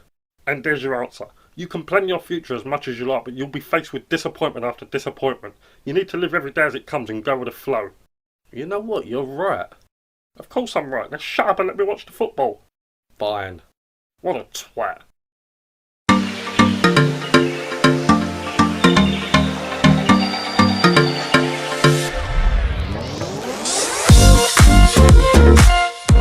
Morning, Nick. Is David here yet? I haven't seen him. See this bloody man? I told him to get here early today. You just don't bloody listen. Go easy on him, Mr. Daz. He has a long way to travel to get here. Well, that's not my fault. You should move closer. What, so he can be at your beck and call 24/7? Well, it would be nice. Morning. Don't you bloody morning me. You were supposed to be here an hour ago with my breakfast. Mr. Daz, you were still sleeping an hour ago. That's not the point. I wanted it here for when I woke up, but it wasn't. Now my morning is ruined, which means my whole day is ruined. Nice one, David. I'm sorry. Well, sorry ain't gonna make this day any better, is it? Now, where's my breakfast? I didn't get it What? Why not? because I'm going on strike. Strike? What do you have to strike about? Well, my cousin told me that by law you have to pay me the national minimum wage. She said that you could get a big fine if you didn't. Oh, did she? Did you tell your cousin that you don't pay tax on national insurance from your wage? Well, no. And did you tell her that I pay your rent every month? Well, no, but if you pay me more, then I could pay my rent each month. Makes sense, Mr. Des. The rent is only £16 a month. But out of this, Nick.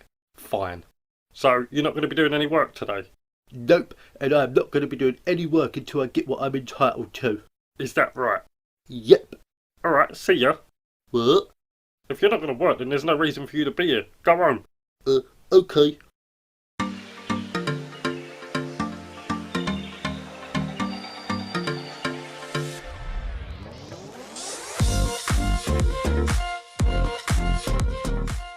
You know, you could just pay David more money. He gets £100 a week working for us, and it's a full-time job. £100 a week? Yeah, well, my £50 and your £50. Oh, yeah. He earns more than enough for someone who doesn't pay tax or insurance. I don't know what he whines about sometimes. I do get it. He's a 23-year-old. He's not a teenager looking to make a quick buck. Well, that's not my problem. Surely you can't be this heartless. He does a lot for us, Mr. Des, and spends more time at the apartment than we do. Yeah, and he has free food and Sky TV. He's got a good setup. You know you're going to regret this, right? Oh, yeah, and why is that? Because I don't think you realise just how much David does at home, and I'm not going to step up and start doing it all. What's that supposed to mean? I know what you're like. If David's not there, you're going to expect me to cook, clean, do the washing, go shopping, or anything else you're too lazy to do, but it ain't happening. I can take care of myself, you know. Yeah, I'll believe that when I see it.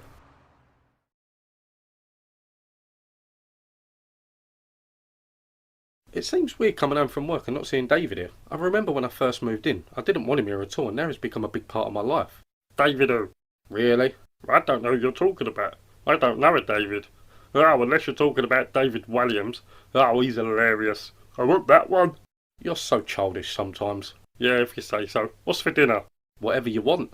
Oh, can I have a homemade burger and chips? Of course you can. If you leave now, you might get to the supermarket before the rush starts. What do I need the supermarket for? Well, we don't have stuff in to make burgers, and even if we did, I wouldn't make it for you. Why not? Because you said you can take care of yourself. Anyway, my dinner's already sorted out. Oh, what you got? Salmon and couscous. What's couscous? No, couscous. It's pasta. Oh, well, it stinks. Well, it's food. Nick, I'm not fussed. I'll just order a takeaway and relax in front of the TV. No time to relax, I'm afraid. You still need to take Rocky for a walk, feed him, do a wash, iron your clothes for tomorrow, prepare your lunch for tomorrow and have a shower. If you're lucky, you might get to watch the news at 10. Seriously? I've got to do all of that? Yep. That's what David used to do for you. Now you've run him out of the apartment, you have to do it all yourself. More pay, that's the way. More pay, that's the way. More pay, that's the way. What's going on out there? It's David. He's protesting. Oh, yeah, because that's going to work. I'm going to take him a drink. He must be thirsty. Don't worry, let me do it. Okay, I'll make sure you sort this mess out with him. Yeah, okay. More pay, that's the way. More pay, that's the way. More pay, that's the way. David, I've got you a drink. Oh, thank you, Mr. Ow! There you go. All done for you, Nick. I'll see you later. Oh, David, you're back. Thank God. I tried to use the iron last night and burnt 4 of my shirts. I'm not back, Mr. Daz. I was just giving Nick his lunch for work. Oh, okay. Did you make me some lunch? No, I'm taking a stand against you. Why just me? You work for Nick too? Yeah, but Nick doesn't treat me like crap. You do. But you do the same for both of us. How is it any different? I'll tell you. When Nick asks me to go shopping for him, he gives me the money to buy his stuff. You always tell me that you'll pay me later, but you never do. Nick cleans up after himself and tries to make my work less hectic, but you seem to make more mess just to keep me busy. Nick actually treats me like a friend, whereas you treat me like a slave. Yeah, I know. Bye, Mr. Daz. I'm so disappointed in you. I don't care. Do you really think it bothers me that David's upset with me or that you're disappointed in me? Well, it should. No, it shouldn't. Everybody's replaceable, Nick. Even you. Yeah, you wished. I'm going through a bit of a dilemma at the moment. On the one hand, I want David to come back and do all the things around here that I hate doing. On the other hand, I don't want to admit defeat because I don't like losing. Life is getting harder though. Take last night for example. I got home from work at 6 and Rocky needed to be taken for a walk, then again at 8 and then again at 9:30. I've done more walking yesterday than I've done in the past month. To top that, I had to cook my own dinner, sort out my clothes for work and tidy up. All because I told Nick I don't need any bloody help.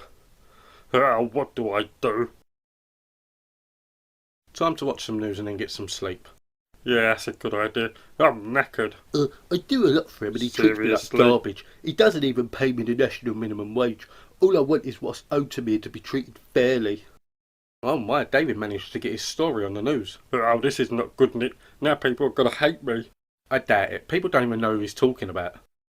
If you ever get offered a job with this man, do not take it. It will be the worst mistake you ever make. Oh, okay, now they know. You might want to lay low for a little while. This man also lives there, but he is cool. He will make sure you are treated fairly and will take a genuine interest in you. He's also single, so if anybody's looking... Bless him. At least I won't get targeted now. Yeah, that's super. You do know you're going to have to sort this out sooner rather than later. I would, but I don't know how to. The way I see it, you have two options. Oh yeah, and what are they? Pay David the national minimum wage or sack him. The minimum wage would be too much to pay him. He wouldn't be earning much less than me. Well, then you need to let him go and continue doing everything for yourself then. I don't want to do that either. Well, that's your choice. I'm going to bed. Yeah, night. More pay, that's the way. More pay, that's the way. More pay, that's the way. What the hell is going on out here? You got a following there, David? These people saw me on the news and wanted to show their support. Well, you all need to do one so I can speak to David in private. Anything you have to say to me, Mr. Daz, you can say in front of my followers. Okay, I've changed my mind then. You're fired. What? No, they can go away. Let's talk. Super. Right, we need to sort this mess out because it's getting out of hand. Okay. First, can you tell me how you managed to get the story on the news? A friend of mine works for the production company and pulled a few strings. Wow, clever. Right, so now about the money. What do you suggest we do? I think you should pay me the national minimum wage. You're right. That's what I'm going to do. Me and Nick will split it so you get a fair pay. Mr. Daz, I can't afford to pay it that much money. Well, you should have thought of that before you started picking sides. Well, that's... I don't want to hear it, Nick. You wanted David to be treated fairly and that's what's going to happen. Thank you, Mr. Daz. You're welcome, David. This is the form that you will need to fill in before you sign your contract. What is it? It's just for your personal information. If I'm going to pay you the minimum wage, then it's all going to be above board. What does that mean? It means that I'm going to need your national insurance number and bank details for tax purposes. But if it's above board, then my mum will lose out on her benefits and then you'll have to start paying full rent on our apartment. Oh, no. If I'm going to pay you the national minimum wage, then I'm not going to be able to afford to pay your rent on top. That will become your responsibility. But then I will end up earning less than what I do now. Well, that's the price you have to pay to make this all legit. Well, I'm not done. You will be required to work 40 hours per week over 6 days and you get 20 days a year paid holiday. There are no health benefits, but a pension scheme will be set up. Your working hours will be 8 AM until 2 PM Monday to Saturday, and that is non-negotiable. But I need to take my sister to school at that time, Mr. Daz. Well, then you need to arrange for someone to take her so you can get to work. I don't think this is a good idea. What's that? Can we just stick to the current setup? It works out better for me. So, no more talk about minimum wage or going on strike? No, I'm done with that. Good. Glad we sorted that out. As much as the man gets on my nerves, you've got to admire his determination to never let anybody get the better of him. He's just managed to get David to stop his strike and not give him any increase in anything. You don't get no more money, no added benefits and no change to working schedules. Say what you want about the man, but he's a genius.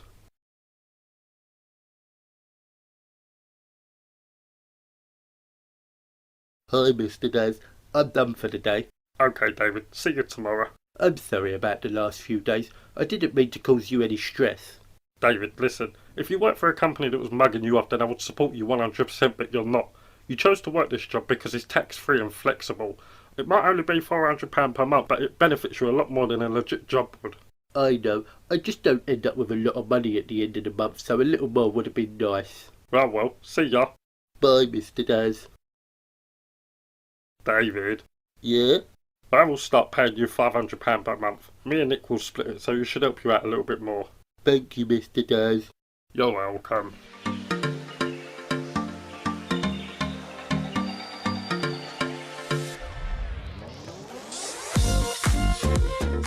What are you up to, Nick? I'm learning Finnish. Why? Because I want to. Do you plan on going to Finland? Not anytime soon. Then what's the point? I just like learning new things. Yeah, whatever. Hoover. Hoover. You bloody Hoover. I told you I don't touch the polish, broom, mop or vacuum. No, Hoover. It means good in Finnish. Well, that's bloody confusing. It's a hard language to learn, but I'll get there. Yeah, whatever. For example, the pronouns are Mina, Sina, Han, Me, Te, He. Wow, that's nice. Mina means I, Sina means you, Han means he or she, me means we, T means they, and he means you. Nick, I don't know if you realise this, but I couldn't care less. I'm just saying, to say we, it's spelt me, and to say they, it's he. It's confusing me a lot. Then bloody stop learning it. No, even if I can just get the basics. Yeah, cool. What's that word? Oh, it's another word for bag. Shut up. So if I was in a shop in Finland and I wanted a bag, all I'd have to ask for was a pussy. Yeah, but you'd say, voinko saada pussy. Oh, that's brilliant. When you go to Finland, I want to come with you. Why, so you can go into a shop and ask for a pussy? Yeah, that's exactly why. Well, if that tickles your fancy, you could always ask for a mega pussy. What? Well, we have the big eat bags, Chris here, but in Finland they're called mega pussy. Oh, that's just brilliant. I'm not done. If you wanted a bread bag, you can ask for a juicy pussy. I'm gonna look for flights there now. Seriously? Yep. Who can that be at this time of night? Answer it and you'll find out.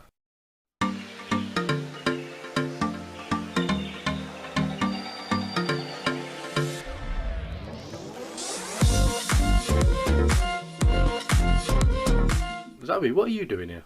She went away. Come in, darling. Mr. Daz, Zoe's here. Hi, little one.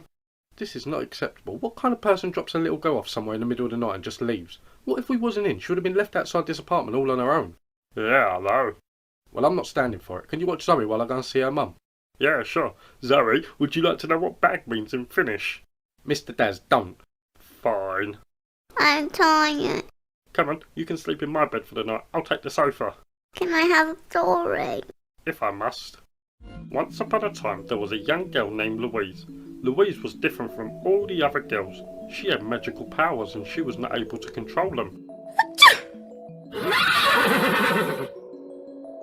Her mummy and daddy didn't know how to control her anymore, so they locked her away in a tower so she could practice with her powers. As the days went on, Louise became more and more unpredictable. She would use her powers to try and escape the tower, but nothing worked. One day, Louise was so angry that she accidentally blocked the exit to the tower with concrete. She was unable to escape even if she wanted to because she was too high up. Days turned into weeks and weeks turned into months as Louise began to grow more and more concerned about her escape. Eventually, she knew that there was no way out and she would spend the rest of her days in the tower. Luckily for Louise, she had already learnt how to magically put food and drink on the table so she would never go hungry. She also made adjustments to the tower which made it a lot more homely for her. Still, nothing that she'd done would help her out of that tower. It was too high for a ladder, too high to jump from. All she could do was wait to be rescued. If that day ever came, with the help of social media, her following grew more and more as each day went on. Every video on TikTok and YouTube hitting virus status instantly. The attention brought along a lot of admirers. Then one day, Louise had an idea that could help her escape from the castle. A promise to any man willing to come and rescue her from her dreaded castle. She set up her video and began to utter the words that could change her life forever. Any man that is able to rescue me from this tower will have my hand in marriage. This caused a frenzy amongst men around the world. They would travel from far and wide in a bid to save Louise from the tower. Each rescue attempt came with its own failures, its own moments of humour and pure desire, but nobody could rescue Louise from the castle. Then one day, the strongest man in the land came along. He didn't have any elaborate plans to rescue Louise, he just wanted her to do one thing. Jump! Jump from this tower and I will catch you as you fall, my love, he shouted up, but Louise wasn't sure. While the man looked strong and capable, she wanted to be sure he could hold her weight, so she set a test for the strong man. Catch this and I will jump, she shouted down. Then one day, long after Louise had given up and the men had stopped coming to rescue her, she was visited by the ghost of her great-grandmother. Louise screamed as the ghost snuck up on her. In a frenzy, her powers became uncontrollable and everything she had built around her had disappeared. Finally, she was able to calm, and that's when the ghost gave her the best advice she had been given yet. Mr. Daz, what are you doing? Nick, what are you doing in the story? I'm not in the story, I'm in your bedroom. Oh, sorry, I was just telling Zoe a story. How did it go with Zoe's mum? Not good. She's just so irresponsible. She just told me that she wanted to go out and have a bit of fun. Well, we're all entitled to that, ain't we? Not when you have a kid to look after. She dumped Zoe on me because she wanted to go out and get drunk. That is not acceptable. I'll come and talk to you in a bit. Okay. So the ghost told Louise that nobody could help her out of the tower but herself. The power had been inside her all along. She just needed to find it. Suddenly the ghost disappeared just as quickly as she appeared, and Louise was more confused than ever. How could she search inside herself to find the way out of this tower? Then it dawned on her. She'd spent months trying to use her powers to find a way out of the tower, but her powers were useless. She needed the wide open spaces to run free and hone her skills without pressure or wandering eyes. That's when it dawned on her. These powers have never been a curse. They're a gift that she can use for the greater good. When she was a little girl, she dreamed of soaring through the skies, dreamed of being a hero who would save people from evil. There was only one thing left to do. It was time to soar. As she stood upon the ledge looking down at the ground below, she couldn't help but feel this was a bad idea, but she had to believe. She had to believe that she had the powers and the abilities to get out of this castle without the help of anybody else. So she jumped. As she dived down towards the ground, she knew it was a bad idea, but as she got closer and closer to the ground, the powers began to seep through her. She could feel it tingle all around her body, and then suddenly, she was soaring. Louise had finally managed to control her magical powers in a way that she always wanted to, and would soar through the sky feeling free as a bird. The end. She is such a little cutie. So tell me, Nick, what are you going to do? I tell you what I'm going to do. I'm going to fight for full custody of Zoe. Really? Yeah, she doesn't deserve to be treated like this. That's admirable of you, but you know it's going to be a very long and very expensive battle. I know, but it has to be done, Mr. Daz. I agree. If you need any help along the way, I'm happy to help. Really? Yeah, that little girl's grown on me, so if you need emotional or financial support, I'm here. Thank you, I really appreciate it. I'm going to go back over to her mum's and tell her my plans. Good luck. To be honest, I didn't think having kids in my life would ever have any benefits, but I do really like having Zoe here. It was still a bit gutting that she didn't turn out to be my daughter, but it's fine. At least I get to spend time with her and have a new friend to play around with.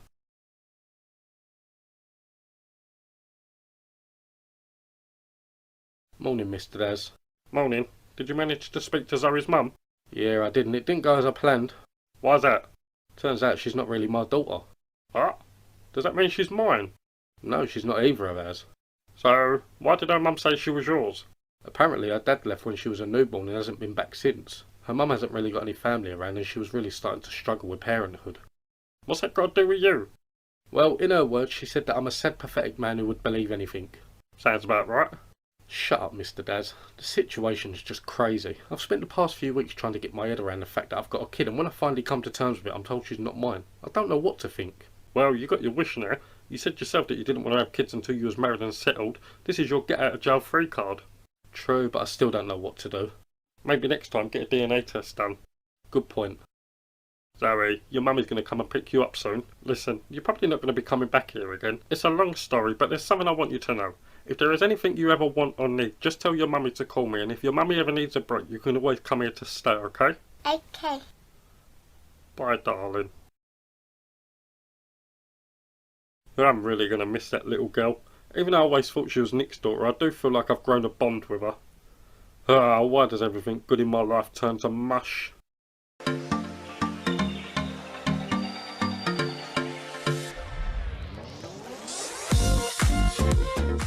What are we doing here, Nick? How am I supposed to know? We were just told to be here at this time. I'm excited. You're the most confusing part, David. There is no reason for you to be here at all. I know, but I am so nerdy. Don't make me come back there and... Mr. Daz, Nick, David, you have all been invited here to give your opinions on the show. Well, that's just bloody freaky. Are you all willing to participate? Why is it an AI voice? Your creator does not get paid until next week and was unable to hire a voiceover artist. What a bloody tight bastard. Are you all ready? Ready for what? To answer questions from your fans. Fans? You do realise that hardly anybody knows about the show, right? But there are still some people that watch the series. That is true, Mr. Daz. It might not be a big following, but it's still a following. Yeah, whatever. Can we just get done so I can go home? The first question is for Mr. Daz. Okay, shoot. Mr. Daz, why are you always such a rude and arrogant? Well, that's just bloody charming. Answer the question. Alright, calm down. Well, I guess it's just the way I was brought up. I'm very much like my father. Thank you. Nick, The next question is for you. Oh, really? That's exciting. Nick, why do you put up with Mr. Daz? You are now a manager at your company, so you should be able to afford your own apartment. That's true. I guess we've just formed this close friendship, and living apart from Mr. Daz would seem weird now. I lived on my own before for so long, and at the time I didn't realise how lonely it was until I moved in with Mr. Daz. You bloody liar. You tell me at least once a week that you want to move out. The reason you stay at the apartment is because it's cheap and you're a tight git. Well, if that's what you want to believe. Shut up, you two. David, the next question is for you. Oh, I don't think I should be asked questions. Mr. Daz said I shouldn't even be here. David, according to Mr. Daz, you two are good friends, but since Nick moved in, that seems to have changed. How has the relationship between you and Mr. Daz changed? Well, it's not really changed that much. Mr. Daz has always needed me to do things for him, so... Excuse me, I do not need you to do things for me. I pay you to do things for me. There's a difference. Yeah, but we used to do all these things together, but now it seems like I'm left out of everything. Like what? Well, I would like to have come on the boat trip with you two. You know how much I love boats, but I never got an invite. Oh, poor you. You didn't get the chance to be stuck out at sea with me and this dope. I do apologise. I would have been able to help you with that, you know. How? Would you have gotten out of the boat and pushed us to land? No, but... Shut up, David. Okay. The next question is for... No, there's no more questions because this is stupid. The next question is for... Did you not hear me? Shut up before I come back there and shut you down. Yeah, I thought so. Right, I'm done with this, so let's get out of here. I don't think that's a good idea, Mr. Daz. Why not? I just don't. Just run a few clips of the best parts of the show. I like driving in my car. Bum bum bum bum bum bum bum. Right, what should I listen to? No. Oh, let's listen to some Pink. In our family portrait, we look pretty happy. Uh-oh. Oh, crap, what was that? Please don't be Rocky. Please don't be Rocky. Oh, good, it's not Rocky. Can you believe this? This twat brings me out on a broken boat and now we're stuck in the middle of nowhere with no land or another boat in sight. How can someone be so stupid? I can hear you, Mr. Daz. Of course you can bloody hear me. We're stuck on this miniature-sized boat and I can't get no more than a few feet away from you. Your attitude stinks. This is the last time I bring you out on the boat. Oh no, I am so sorry. I take back everything I said to you. Please don't make me stay at home when I can be stuck in a boat with this big useless twat. More pay, that's the way. More pay, that's the way. More pay, that's the way. David, I've got you a drink. Oh, thank you, Mr. Oh! Oh, hello there, beautiful. How are you doing tonight? Excuse me? 1 minute, mate. I'm on a winner here. I said excuse me, sir. What, you stupid bloody... Oh, you're a big man. What are you doing with my missus? Your missus? Sorry, but there is no way such a beautiful woman will be interested in you, Lurch. Walk away, little man. Who are you calling little man, you beanpole? Right, you and me outside now. Nah, I'm good, thanks. It's just started to rain. I'm not asking you. Yeah, and I'm not listening to you. Just do one. Ow, my back. Namaste. Namaste. Nick is gay. Nick is gay. Mr. Daz, show a bit of respect. These people are here to find inner peace. Yeah? Well, I'm in a rush to find a toilet, so where is it? I think that hot dog I bought at the station is repeating on me. It's in the hall. Namaste. Namaste. Hi everybody. It was my choice for today's activity and I've chosen to have a yoga circle out here in the lovely forest. Please everybody sit in a circle, close your eyes and let's all find our inner peace.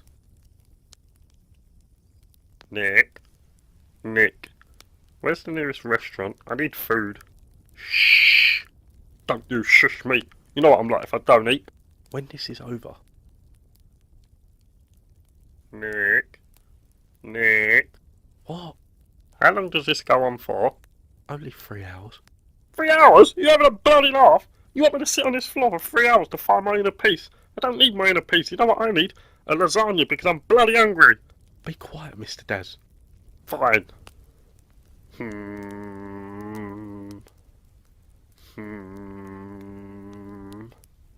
Home. Nick? What? I think I just heard a bear. I think we should leave. We're in Epping Forest. There's no bears here. How do you know? because I bloody do. Now be quiet. Alright, calm down. This was supposed to be a relaxing weekend. Hey, what's up, guys? It's Cypher. Today I decided to break Mr. Fortnite Daz, with these people pay good money for this, so please don't spoil it for them. You mean they throw good money away for this? Surely you can do this at home with a forest sound effect on YouTube. It's not the same. Listen, if I close my eyes here and I close my eyes at home, I don't see any difference. The only difference is at home I can get up and make a bloody sandwich. You can get something to eat when we're done. Fine.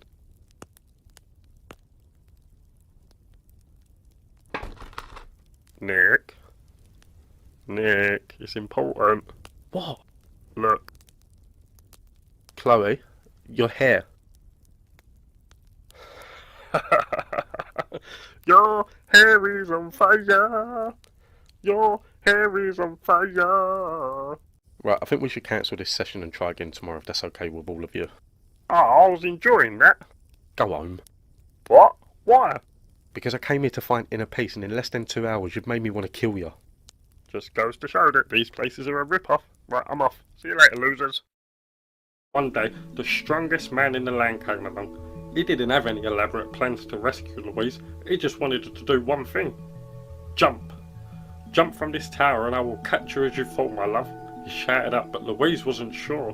While the man looked strong and capable, she wanted to be sure he could hold her weight, so she set a test for the strong man. Catch this and I will jump, she shouted down.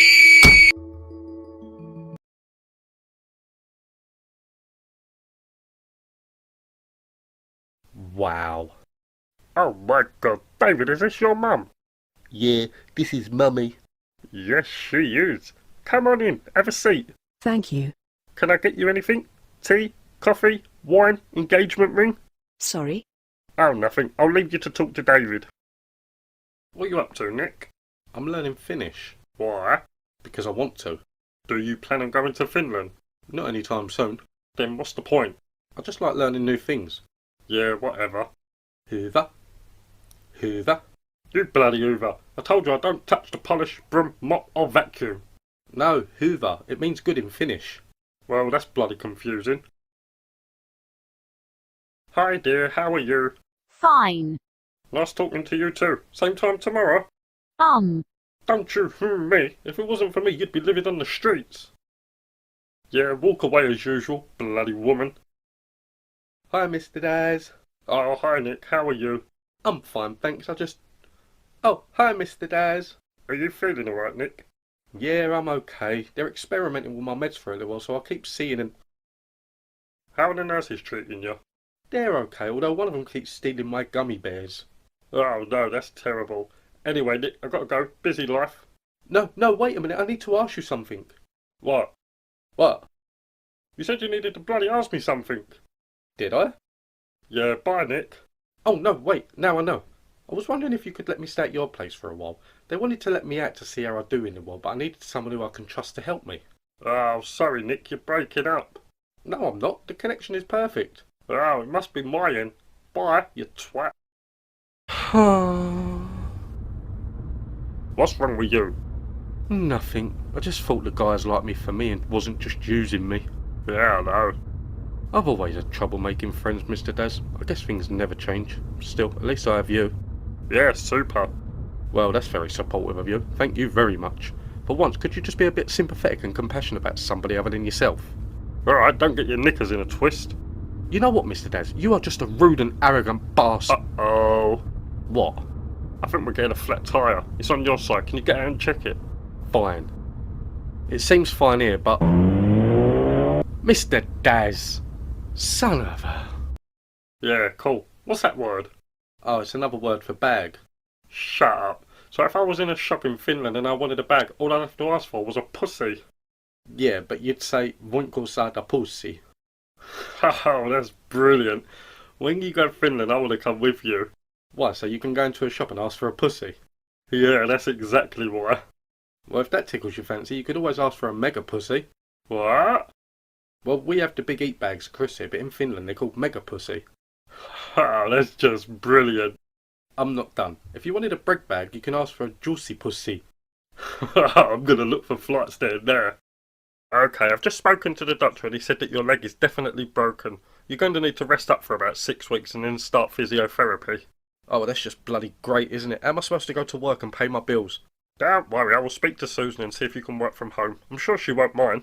Oh yeah, because that's what I need. Work from home with a broken leg and unable to do anything for myself. This is so much of an inconvenience. You should have been watching where you was going. What if I was a child? Yeah, I know. Okay, what if I was Rocky? Don't you say that. I don't know what I would do if something happened to Rocky. So you break my leg and I get nothing, but if you have the thought of it being Rocky, you have a mini meltdown. You're messed up in the head, you know that? Alright, let's just hit this morphine button for you. I don't want morphine, I want... Ah, that's nice. I love you, Mr. Daz. Yeah, whatever. Shut up and get some rest.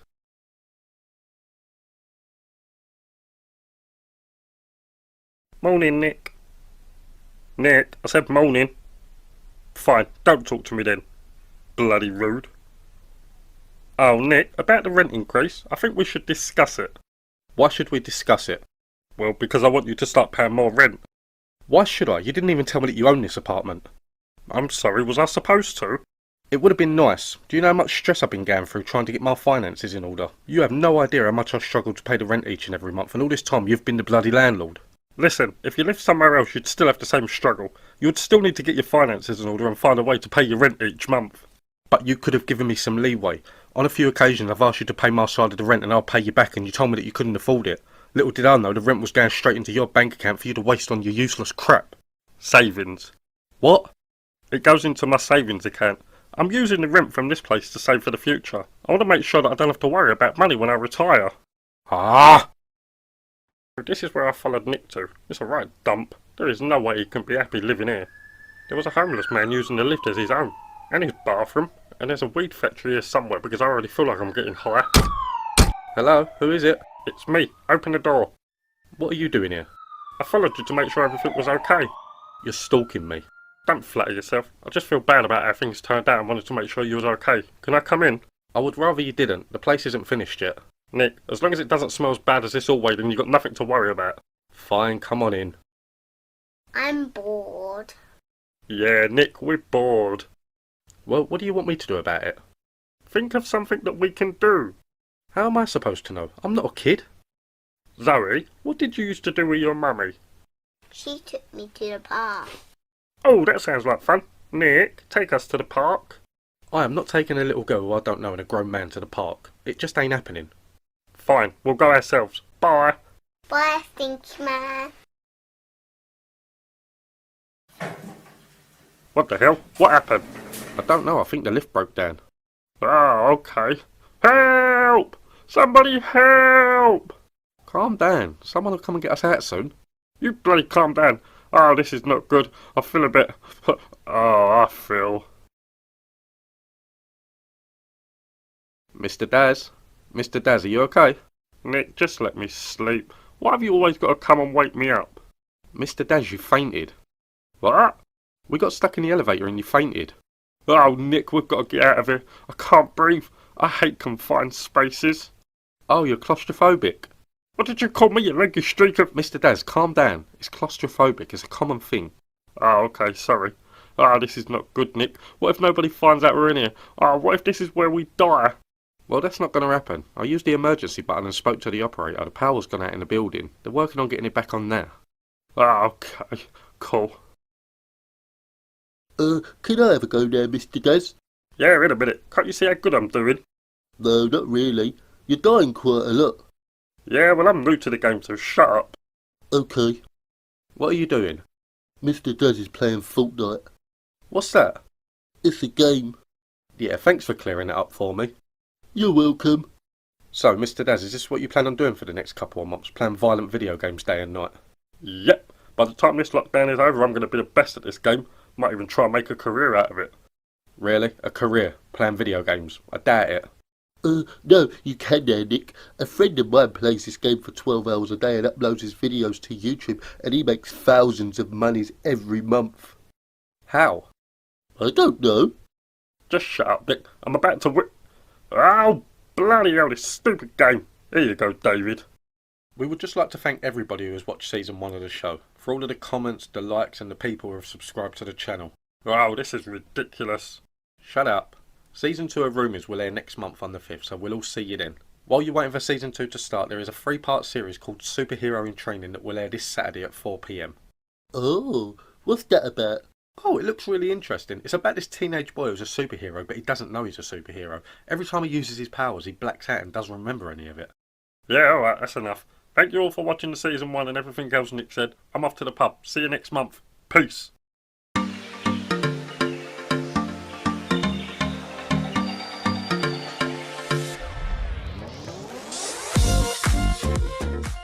Come on, David. This is the last thing we need to get in before Nick arrives.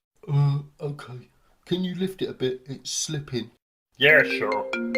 Oh, 1 minute. Oh! Hello? Oh, hi, Nick. Yeah, I'm just getting the last of my stuff inside. Oh, okay, 10 minutes. Yeah, that's no problem. Yeah, bye. Come on, David, we need to hurry up. Oi, stop messing about. Okay. So, Nick is moving in today. I decided to start moving all of my stuff over a few days ago, so there wasn't a mad rush to get both of our stuff in at the same time. How am I feeling about Nick moving in? Well, I couldn't sleep last night thinking what the hell have I done. Letting Nick move in just slipped out. I had so many plans for this apartment, but that's all over now. Now all I can think about is buying the best pair of noise cancelling headphones. Okay, that's all of it, David. Nick is going to be here any minute, so can you help him bring his stuff up? Is he going to pay me? Yes, I told him to give you £50. But you only gave me £10. Yeah, because I knew Nick would give you more. Just shut up and get ready to help. Ah! What the hell is that? Sorry, didn't mean to scare you. This is my nan. Oh, yeah, she looks lovely. She is the best woman I have ever known. I thought we could hang the picture in the living room. Yeah, let me take that from you and I'll find the best place for it. Thank you. Also, thank you again for letting me live here.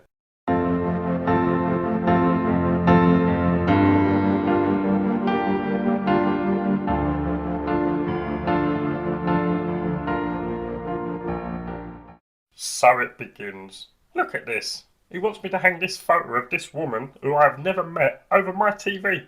The one thing in the apartment that I look at the most. Is it bad that I want him to move out already? So, Mr. Daz, I noticed that there's not much space here for my furniture. Well, how much furniture did you have? Well, let's see. I have a TV, a sofa, an armchair, a CD stand, a coffee table, cups, plates, DVDs, stereos, candle holders, computer desk, flower pots. Yeah, alright. I asked how much stuff you had, not to list everything you own. Well, I still need to go and pick up a few bags of clothing. The removal men have left all of my furniture outside the apartment. Would you mind bringing it in while I'm gone? Yeah, sure. I'll make sure there's a pot of tea and some sandwiches waiting for you as well when you get back, yeah? Oh, thank you. You're such a good roomie. Yeah, I'm gonna kill him. Okay, so this is all of the stuff. I have it in mind where I would like to put everything, but for now I just want to get everything inside before it gets stolen. Yeah, it's fine. Don't worry. By the time you get back, I will make sure everything here has its place. Okay, thank you. And don't forget about the picture of my nan. I can't wait to come back and see it hanging up. Yeah, of course. I will find the most suitable place for the picture. You're amazing. Yeah, I know. Oh, God, where am I going to put all this crap? Where do you want me to put all of this stuff, Mr. Daz? I don't know. Just start taking it in and I'll figure something out. Okay. Will you help me? No? Okay. Okay, this is the first thing to deal with. Now, where can I hang it so Nick will see it every day? Oh, I got it.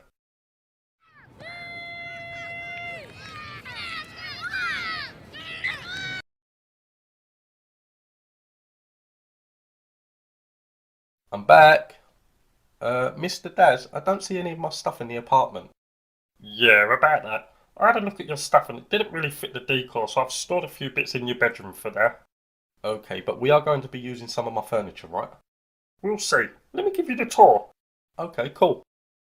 So, this is the living room. You can watch my TV if you want, but just don't waste all of the storage because I like to record all of my programs. What are they? Oh, that's Joe and Lewis. I do a ventriloquist act every Friday at the local comedy club. Are you any good? Well, I don't like to praise myself, but yeah, I'm really good. Okay, and who's that? Hiya. Oh, that's David. He's the help. The help? Yeah, in my old place, I had to do everything myself, so I figured new apartment, new lifestyle. David is going to be the cleaner, handyman, dog walker, cook, and anything else I want him to do. Does he live here too? No, it's not a living position. Will he cook and clean for me too? Are you going to pay him? Well, I don't know. How much does he charge? If you pay £50 per week, that should cover your lot. Oh, okay, I can do that. Mr. Daz, you only pay... Yeah, shut up, David, we're talking. Okay. Let me show you what I've done with my room. Okay, can I see my room first? Yeah, in a minute. Okay, I haven't finished it yet. I just bought some new things to make it look a little bit fancier, but don't judge me because of the mess. Whoa. This looks like a whole new apartment. You've got the wall separating the bed area, a sofa, 2 TVs. Is my room like this? It's similar, it's just going to need a little bit of decorating. Oh, wow. This is much better than my old place. Can we go and see my room now? Yeah, I just need to quickly pop to the shops, but why don't you take a look at your room and let me know what you think when I get back?